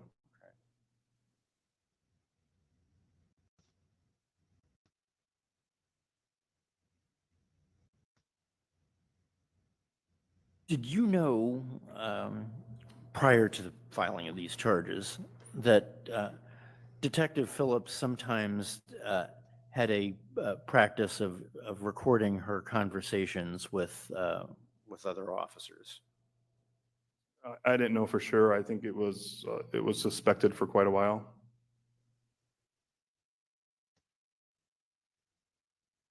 Did you, in fact, you've asked Detective Phillips once if she was recording you?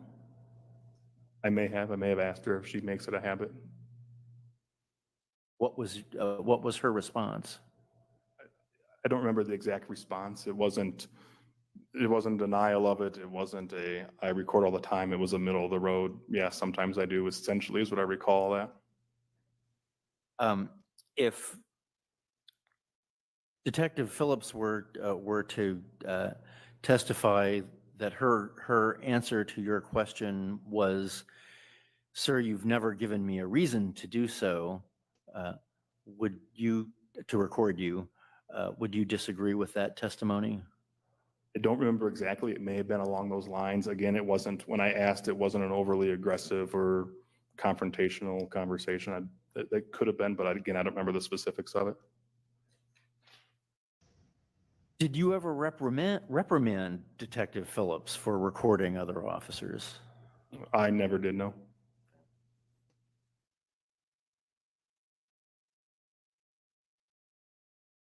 Did she ever give you recordings that she had made? Again, prior to these proceedings and the discovery that has occurred? I don't believe so. No, not at all.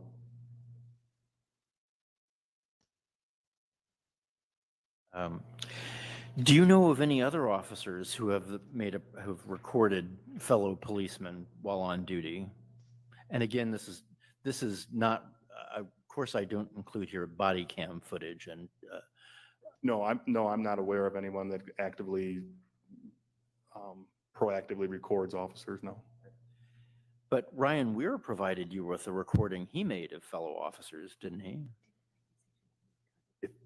If he did, I don't remember it. No. And in fact, it was specifically regarding an accusation Weir made about Detective Phillips. If he did, I do not recall it. Have you ever reprimanded any of those other officers for recording coworkers? The other officers that I don't know that recorded stuff, no, I have not.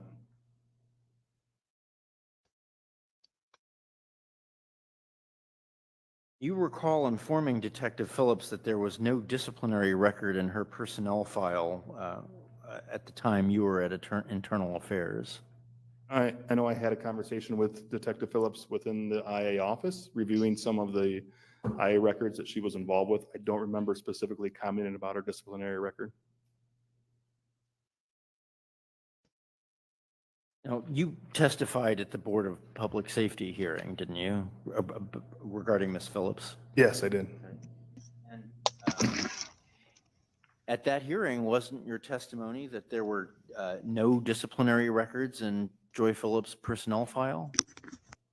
I don't remember the testimony. I don't believe there was at that time. I don't know that I've looked through her disciplinary file. I know there's, again, a handful of complaints, again, that were addressed earlier. I don't know that anything actually made it into her disciplinary file. And when was that hearing? Sometime last year. I don't recall the specific dates. If I told you September and October, or October 11th and 25th of last year, would you agree with that? It sounds about right. So as of October 2022, there were no disciplinary records in Joy Phillips' personnel file. I believe the only one that would be there, and it would have been probably after that safety board grievance hearing, was the most recent one, the 3 days reference the response to the burglary.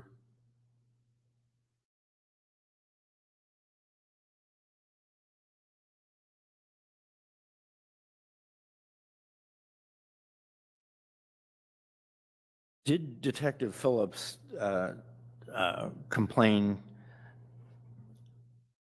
to the Indiana State Police that you criminally confined her on November 1st, 2022? Same objection. This is about a pending case where Vicki Becker declined to file charges. They're seeking a special prosecutor.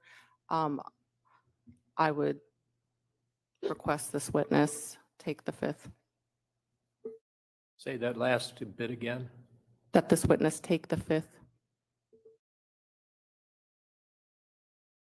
Where the fuck is he So, taking it? sir, are you plead the refusing to answer fifth my or question? invoke the fifth. You don't take Yeah, it. I'm not going to speak on that event. Grounds of the Fifth Amendment? Yes. Have you ever been placed on administrative leave? Yes. Have you been placed on administrative leave regarding any accusations of criminal conduct that Ms. Phillips made against you?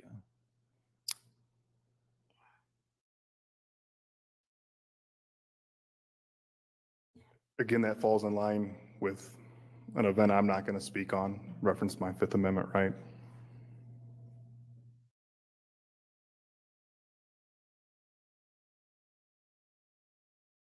Did the Elkhart Police Department conduct an investigation of the November 1st event other than the one conducted by Lieutenant Hostetler of the Indiana State Police? I'm going to revert back to I'm not commenting on that. Are you invoking your Fifth Amendment right against self-incrimination? Yes, I am.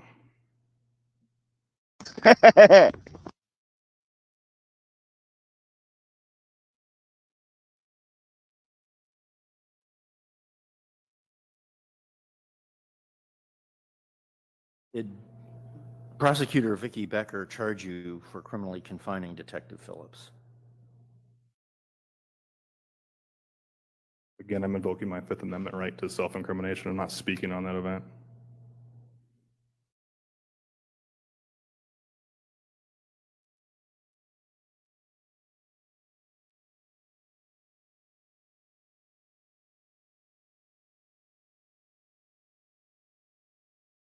So Detective Phillips was placed on administrative leave for a non-criminal accusation, but you were being investigated by the Indiana State Police for a forcible felony, but were not placed on administrative leave.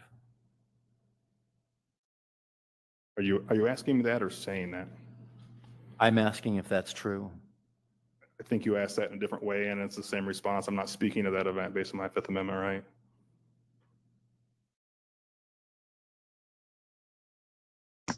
Don't have a right while wearing that uniform. Was it required under departmental policy to interview Detective Phillips regarding all these accusations against her? No, it's not.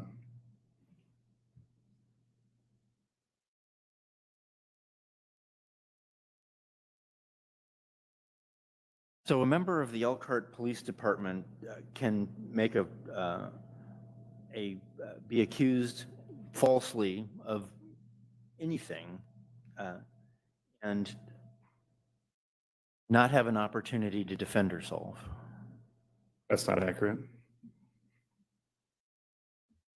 She would not be interviewed and given the opportunity in a formal interview before charges are filed to tell her side of the story. There is no requirement that I'm aware of under policy or contract that requires that we interview anybody as a member of the police department during an investigation. There are guidelines that stipulate to, if we are, how we conduct those interviews. And to speak on the point, she had ample opportunity when she came into the captain's board and spoke for roughly an hour, provided all kinds of documentation. She spoke during a safety board hearing, and she has ample opportunity to represent her here now. So to characterize it as no opportunity to represent herself is inaccurate. So her opportunity to speak on her behalf came after she's already charged with career-ending discipline. She had no opportunity to avert these charges.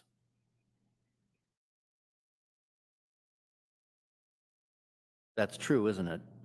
She spoke during the captain's review board that I was involved with, and I think Prosecutor Vicki Becker mentioned that it wasn't career ending, there was salvageability with it. No further questions. Thank you, Chief. Any questions for Chief? Oh my bugging God. Let's pause it for a minute. Let's give everybody a break from this fucking corruption, fucking lunacy. Like, Man, pay attention to this, you guys. All right, the police department has officers that are recording each other, giving these recordings to the police, oversight committee, whoever that is, if there is one. They're coming forward and complaining about wrongdoing, and it's falling on deaf ears. But if me or you are interacting with the police, I don't care if they come to your house to serve a warrant or a process server to serve you something, a legal notice. Okay? If you interact with this officer in a certain way, when that officer comes to your driveway, what's he doing? He's putting notes into the system of your vehicles in the driveway, what the license plates are, what your attitude is. Well, the last time officers dealt with him, he asserted his rights. They write whether down your all blinds these, are open, closed. right, and they write all these notes into their mobile data terminals so that when they deal with you again or pull you over in a traffic stop, they have a bunch of notes on you. But these officers aren't allowed to put in their report facts that might be pertinent to the case, like an officer's attitude may have made a suspect act in a certain way. That's conduct unbecoming of an officer. He instigated it. So these things are being missed, going uncorrected. The prosecutor asked yesterday, she admitted under oath that she contacted the lady you see in the picture next to the new chief, Dan Milanese, is the chief sitting there. That lady is Rose Marie Rivera. She is the city attorney of Elkhart, Indiana. And her very first words when we started these videos was that she wants to redact information from these public hearings because these cannot get out into the public. And Vicki Becker testified that she contacted this attorney and they both were colluding to keep these videos from being streamed publicly. With the views that are on these videos through WebEx, this is a public hearing. The councilman is sitting there. Thank God he is. None of the media is disseminating this. Look at all the empty chairs in this meeting. Are you kidding me? Go There's back to nobody else. the first stream we did on this 2 days ago. There's And in the nobody first, concerned in the community because nobody knew that these hearings were going to be taking place. And it was open to the public and you were invited to come. Or the media should have sat in and watched these. Like, this is insane. So that's why we're streaming this to you guys, and we'll continue to stream this to you guys. Now, the next person, if you want to, Midwest, it's up to you if you got time. The next person to be cross-examined is Roundtree. Remember the one that got the subpoena, that didn't get the subpoena, that, you know, he might have been golfing with the chief that didn't show up earlier? He's going to be the next one that is cross-examined next. And it's just, I don't understand it, but it seems to me like every officer that came to this merit commission that the city used as a witness is under criminal investigation. There was an officer, Clayball, that was in here as a witness, and the attorney asked him about looking at pornography on his phone and whether it was a work phone or not. He was never disciplined, and it was never investigated. What in the hell are these detectives doing back there? Having orgies and watching porn, and what's going and on back there, honestly? they're actively sexually harassing the females that work with them. They're coworkers, They're out there, and pretty much condoning it by not doing anything about it.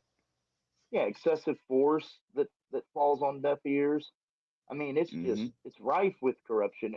I mean, if you're a dirty cop in this country, That's the place to work right there. yeah, you can get a job at Elkhart, Indiana, I guess. I mean, come on over. And if We'll you get, film it. you can start out at South Bend, and if you Yeah. get fired from there, you just go to Elkhart, and you know, if you start having troubles at Elkhart, they'll go start to throwing Mishawaka. bogus bullshit at you, because of what happened over in South Bend. And then, yeah, you could go to Mishawaka, and if something happens there, you could go to Goshen. Yeah, and then I mean, we'll there's teach all you how kinds to of use opportunity. Yeah, come down to Goshen. We'll teach you how to take people to the jail and use the rap system and tie them up and you know, throw them in the back of a cop car and just get the fuck out of there like nothing Yeah, happened. if you don't know, the rap system is where they put a fucking goddamn like Hannibal Lecter fucking mask on you and wrap you up in a straitjacket with fucking wraps around your entire fucking body, so you're like a fucking a mummy and you can't move. And then they threw him into the back of a cop car, and he wasn't buckled in. He was basically just fucking laying on the seat. Yep. Yeah, here, we'll just lay him back here. We won't put him on a stretcher or nothing, strap him down. We'll just throw him in the back of our squad car. Oh, So my goodness, dude. I will leave it up. I don't know how long is this other guy up for? Do you I'm know? not sure. Well, I'm not really It sure. doesn't. But not very much. it looks like about 40 minutes. I'll leave it up to the chat. If I get 15 ones in the chat, we'll go to the next witness. That's what we'll do. We got 26 people watching. Put a 1 in the chat if you want to fucking see the next guy. Put a 2 in the chat if you think we should stop here. I'll leave it up to you guys. I'll put a 1 in there since I'm watching. This is totally for you guys, so I want you guys to have some control over what goes on too. You know what I mean? This is not about any of us individually. This is about us as citizens.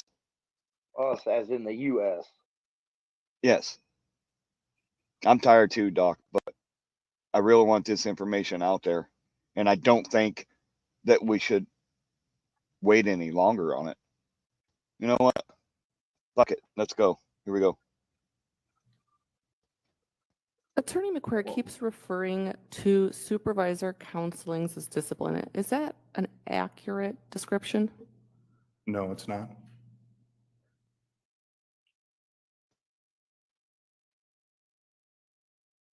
Can you, you were on the captain's review board that Attorney McQuarrie discussed with you that recommended ultimately a 3-day suspension against Detective Phillips. Can you tell us why the captain's review board recommended that 3-day suspension? The main topics that came out of that initial captain's review board that led to that 3-day suspension were I think I mentioned it before, where in the recording with Dustin Young, it was clear he talks about an officer saw the car backed up and whether the door was open or the trunk was open. Although I believe they were, is kind of irrelevant in the sense that an officer saw a car backed up to an empty building that shouldn't have been there, on top of the daughter of the owner showing up and chasing two subjects away in the car that the officer saw. When that was represented down the line of the chain of command to Sergeant Roundtree, as there were no witnesses available, that was one of the big concerns of the misrepresentation of facts that Detective Phillips did. The other concern was the witnesses or the suspects were critical, and I believe going through the paperwork and the recordings, yes, one was a Memorial, the other one was EGH. At no time, if I remember correctly, did Dutch and Young say they were both critical and too incoherent to speak with, and that's how Sergeant Roundtree indicated that it was relayed to him. A, there was no witnesses, and B, both suspects were too incoherent to talk to. Both of those seemed inaccurate when we reviewed the videos and talked to either Sergeant Roundtree or Sergeant Young. The other point was, so it was the inconsistency, the manipulating of the facts or the omitting facts was a big concern. And then the way that Detective Phillips talked to Sergeant Roundtree once they both arrived at the police department, that was another part of the concern that led to the consensus, along with, it was one of the complaints, supervisor counselings that were entered into RMS reference radio traffic, where Detective Phillips said, no, I was told by Captain Price that I didn't have to use it. And when Captain Price was asked, said, no, I never said that, which kind of fell in lines with the bending the truth to come to the conclusion that she wants. So those were the main points that led us to that suggestion during the initial Captain's Review Board. Attorney McQuarrie has asked you a lot of questions about the facts of a burglary on July 12th. Are those facts in any way relevant to Joy Phillips' 3-day suspension? I don't believe so, no. If ultimately everything that Detective Phillips told Sergeant Roundtree proved at the end of the investigation to be true, would that justify her having told Sergeant Roundtree something different than what Sergeant Young relayed to her? No, it would not. Let's talk about the search warrant. Can you tell us what was going on with the search warrant? In what aspect of it? What was the basis of Detective Phillips not wanting to write a search warrant? What were the things she was citing to? It was, I think most of the basis for not wanting to write it, I can't speak to the personal, I have some feelings on why she didn't want to.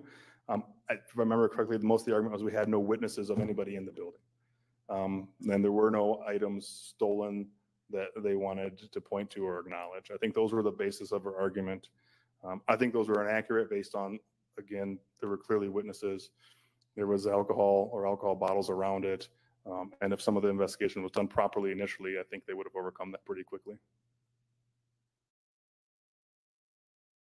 Prior to making a recommendation to suspend Joy for 3 days to the chief, did the Captain's Review Board take Joy's 21-page defense into consideration? Much of it was looked at. However, much of it was irrelevant to the issues that I spoke about moments ago. So it was taken into account? Yes, it was. No further questions.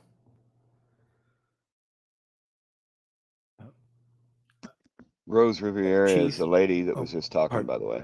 Chief, when on the day of July 12th, when when Detective Young, or excuse me, Sergeant Young called Joy Phillips and asked her to come in, she came in, didn't she? Yes, she did. And she worked that investigation. Some portions of it, yes. The only thing she didn't do was write a search warrant. Is that days later? Isn't that correct?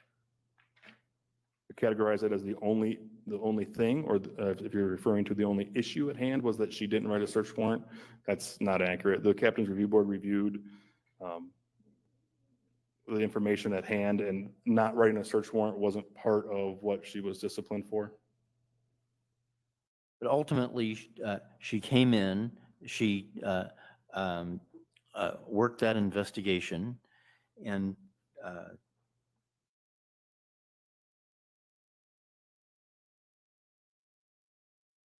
what was it that she failed to do? She got a call from Sergeant Young. When she took on the information from Sergeant Young, she misinterpreted, omitted, didn't relay the accurate facts beyond the scope of reasonableness, in my opinion, on what the evidence that was given to her in an attempt to avoid having to come in or write a search warrant. Then her attitude towards Sergeant Roundtree was negative, and to the degree that it caused concern for both the sergeants. Those are the things she did. So, in fact, she never omitted. What facts do you contend that she had omitted? He was told there was people that saw them leaving the building. An officer saw them leaving the building. I believe there was witnesses mentioned at the scene of the car accident. When she told Sergeant Roundtree that there were no witnesses, she omitted that. When she said the suspects were too incoherent to talk, that was inaccurate because she wasn't told that one was at Memorial, and that is likely to be too incoherent to talk. However, the other one was at EGH, but she represented it to Sergeant Roundtree as they were too incoherent to speak. And yet, she came in per his request. After she misrepresented the facts, yes, she did come in.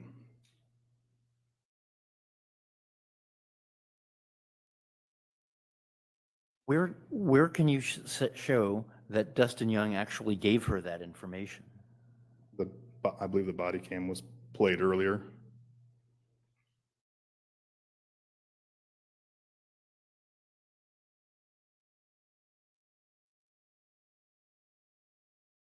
If I am going to show you portion of a departmental policy. This is policy 1010.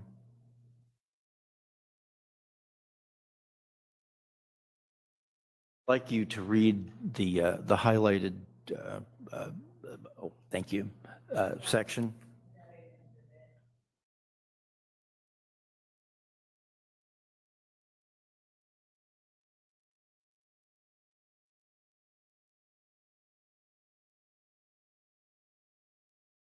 It's very helpful to all of us if you speak the name of the exhibit into the record for us, please. Thank you. It is policy 1010, specifically 1010.13, levels of discipline, and it is our exhibit number 2. Can we see a copy of that?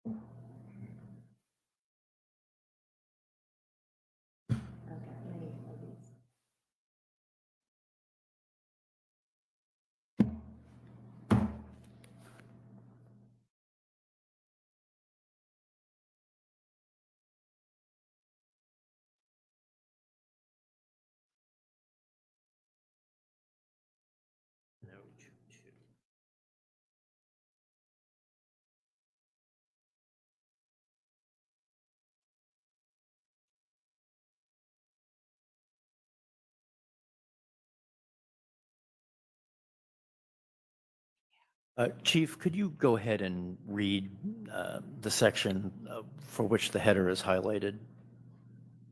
The following are levels of discipline: corrective action from least to the greatest, counseling, talking to the officer, documentation in the employee module in RMS, verbal reprimand.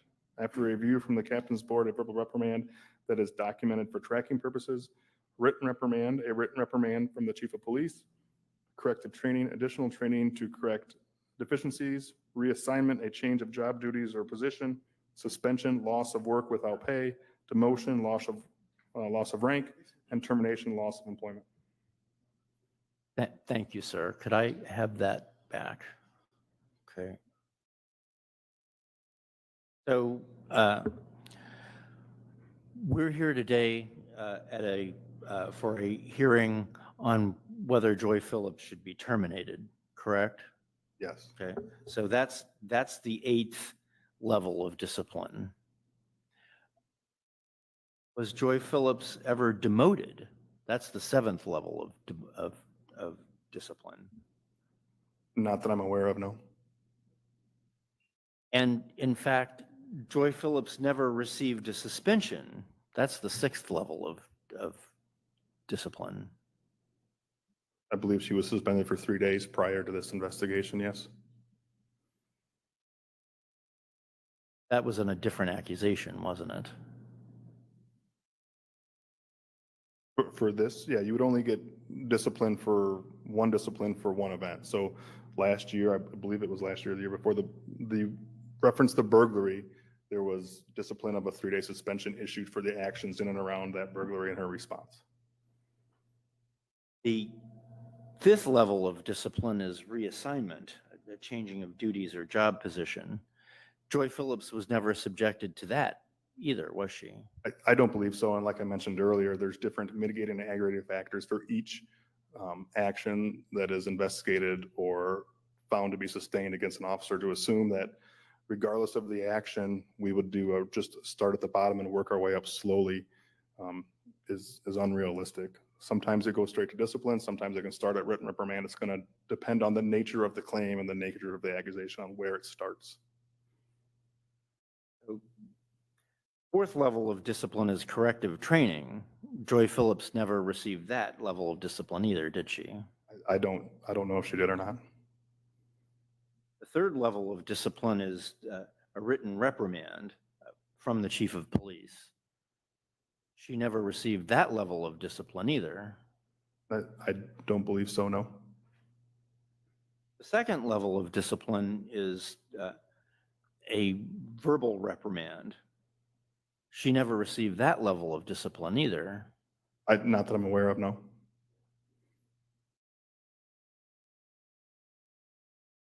And in fact, you told Sergeant Hauser not to tell Joy Phillips about the written reprimand or about the complaint.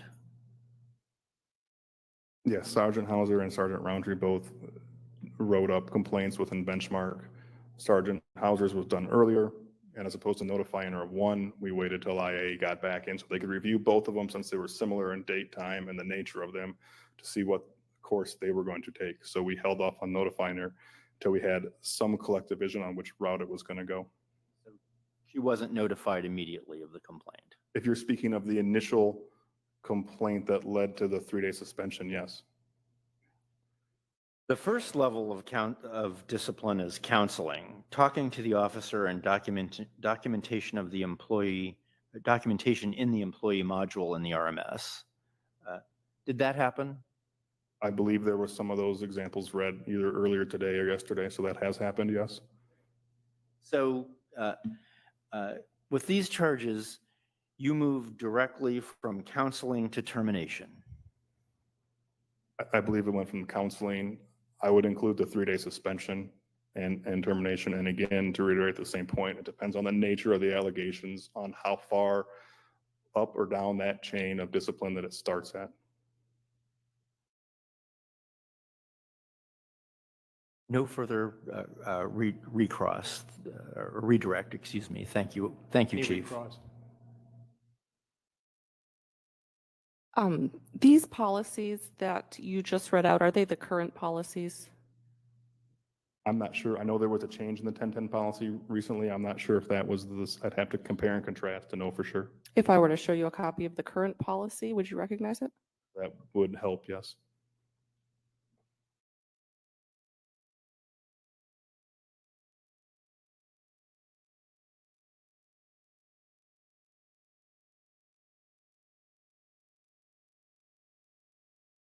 Assuming you're speaking to 1010.1.14.2 levels of discipline? Correct. Yes. So in the former policy, levels of discipline / corrective action were all melded together. And in the new policy, could you explain what corrective changes were taken? It looks like it is simplified. At least it took the corrective action out. It took the training essentially out of it. So there's separate corrective action and or discipline. And does supervisor counseling fall under discipline? No, it does not. It falls under corrective action. And so it's just made clear, whereas it was less clear in the former policy, correct? Correct. No further questions. Very, very briefly, Your Honor.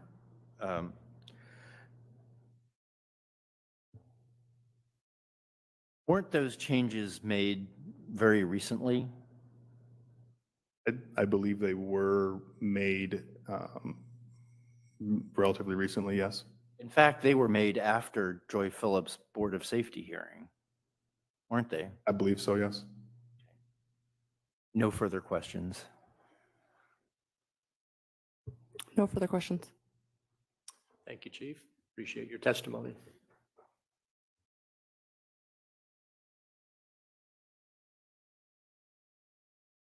Sir, we have one more witness, Captain Roundtree. I'm sorry, Sergeant Roundtree. Yeah, let's just keep everybody in suspense on Sergeant Roundtree. What do you think? I don't care. It's up to you. Everybody's still in here that hit number one that wanted to see it. It's up to you, bub. You drove all day. I can make it through it if you want. Not. I need to get some sleep so I can drive safely tomorrow too. I want to. But that's like Snarky said. That is a good round. That's a good breaking point. I think. That'll give them. Let people watch it. Yeah. Yeah. Let people watch that, stew over that, and then we'll continue the next one. Yeah, I think that's what we're going to do, guys. I know you guys wanted to see the Captain Roundtree or Sergeant Roundtree or whatever, but I'm tired. I've been up since 6:30 this morning, 7 o'clock this morning.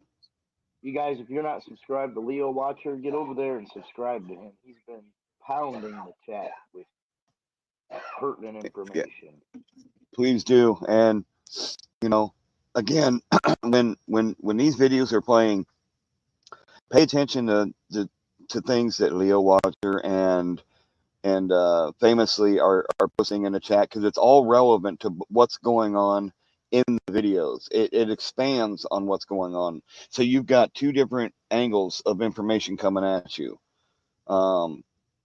It's helpful to give more context to what's going on. You know what I mean? So Leo Watcher, take a breath, dude. Take a breath. Deep breath in.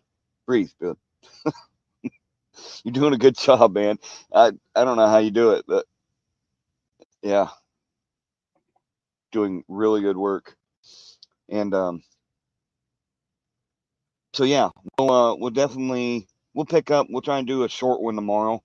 Tomorrow I will have to drive on down to where my buddy's getting married. But we will do a short one tomorrow. We'll watch Roundtree. We'll go over his testimony, and that'll be another episode. So, yep. Leo Watcher, John Denicola, Doc, famously, thank you, bro. Snarky, someone somewhere, Cajun Randy. If I'm missing anybody, I apologize. But man, I appreciate everybody coming in.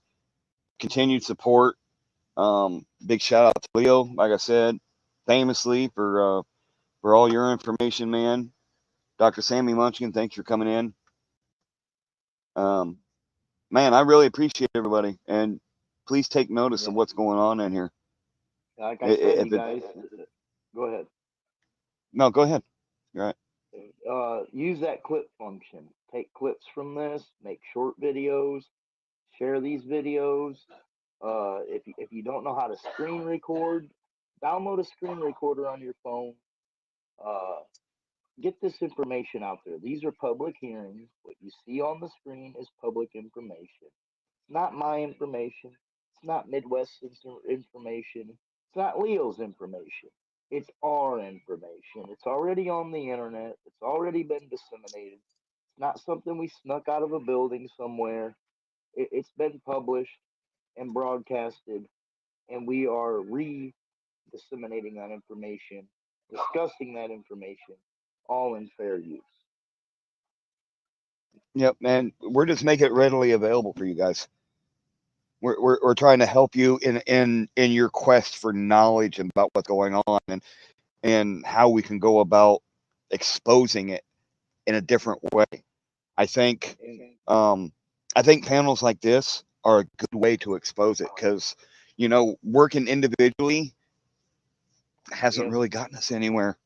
We're not no, learning from others. I mean, there's a few people out there that do show us how to do things, but you know I think they go ahead. You go ahead. I interrupt you. no, it's good. I think it's imperative that we work together and show each other how to do things. And I think this is the first step in creating a team of like-minded people who know what they want and want to create change to all work together and create that change. There's going to be different avenues that we take with this too. These panels isn't the only thing. We've got some other things, and well, I've got some other things in mind that I would like to include other people in and start showing some different things. And I really want to get people involved with that. But absolutely, we're not going to stop with this. This is not going anywhere. I'm not deleting these videos. I'm not suicidal. Um, Neither am I. famously is not. Leo Watcher is not.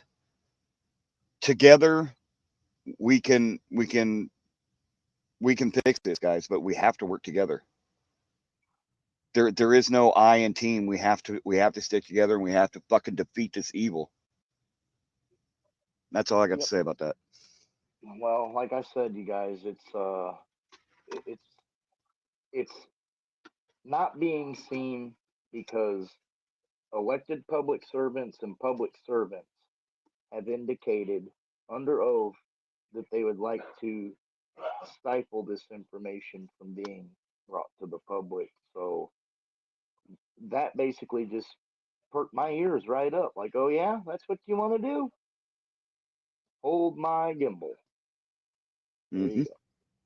Yep. So That you that want to should send be our. yeah, you want to send rodeo clowns up. Sorry for keep going. You want to No, send you're good. rodeo clowns up to interfere us for documenting matters of public interest and interfere with us, which is prior restraint, by the way. Okay, they're not dispatched to your camera; they're dispatched to a scene. That's what that Axon body camera should be facing the scene and getting things caught on that camera that's pertinent to their investigation that maybe the officer might miss. Instead, they want to play rodeo clown and interfere with you recording in the streets. So maybe these panels are the best way to go. Maybe they want us on panels disseminating misinformation instead. And then we'll go back out in the streets and we'll still see how they act in public. Yep. Wintertime, we'll focus on fucking getting information out there. And I think that's, or maybe we'll just do it randomly. We'll randomly go out and record and then randomly come back and do panels and give you guys all the information and show you how to research. And not saying you guys don't, but there's ways to do it that may be better than what you're doing or what I'm doing or what, you know what I mean? So Mm-hmm. we can learn from each other and we can grow. Yep. So And the people that are incarcerated wrongfully, that don't have a voice right now, that can't file an appeal, that can't get nobody to help them in the law library because they don't even know how to fill out a request slip. They're suffering at the hands of these derelicts. That's why we're doing what we're doing. absolutely. The people like Andrew Royer, Keith Coopers, Max Sims, Ira Seabolts, more and more cases coming back. Here's another thing. I'll talk to you about it later, but there's all kinds of stuff. Like, we're gonna stay on topic here. I'm just gonna leave it Yeah. at that. But I'll talk to you about some stuff in a little bit, Midwest, on the back room when we get done. All right. Yeah, no problem. But guys, Leo, 100% we're not going anywhere. Farlap Moves, thank you for all the memberships you gave everybody tonight. That helps with everything. If you don't Yes, understand what Doc. memberships are, those are good gifts to have because sometimes you see videos that aren't posted publicly for members only. It's just a good thing to be a member. Thank you, Farlap. Thank you, everybody that came in. I seen everybody's name that was in there. Share this out, you guys. Please, we could use your help getting this shared out there. However you seem deem fit to get the information out there, please do. Barry Adams, you want more? All right. Well, we're not going to stop. We're not going anywhere. They're going to have to kill us to get us to stop. It's that simple. And we're not suicidal. So there's Absolutely not. Absolutely that. not. I am enjoying life right now. I'm enjoying what I'm doing. I'm happy. So there's that. So with that, guys, thank you all for coming in. I appreciate y'all. Thank you for the support you continue to show us all. We love you. Stay safe. Stay free. And we'll catch you on the next one. Y'all have a good night. See ya. To the bunker. To the bunker, Hank. To the bunker.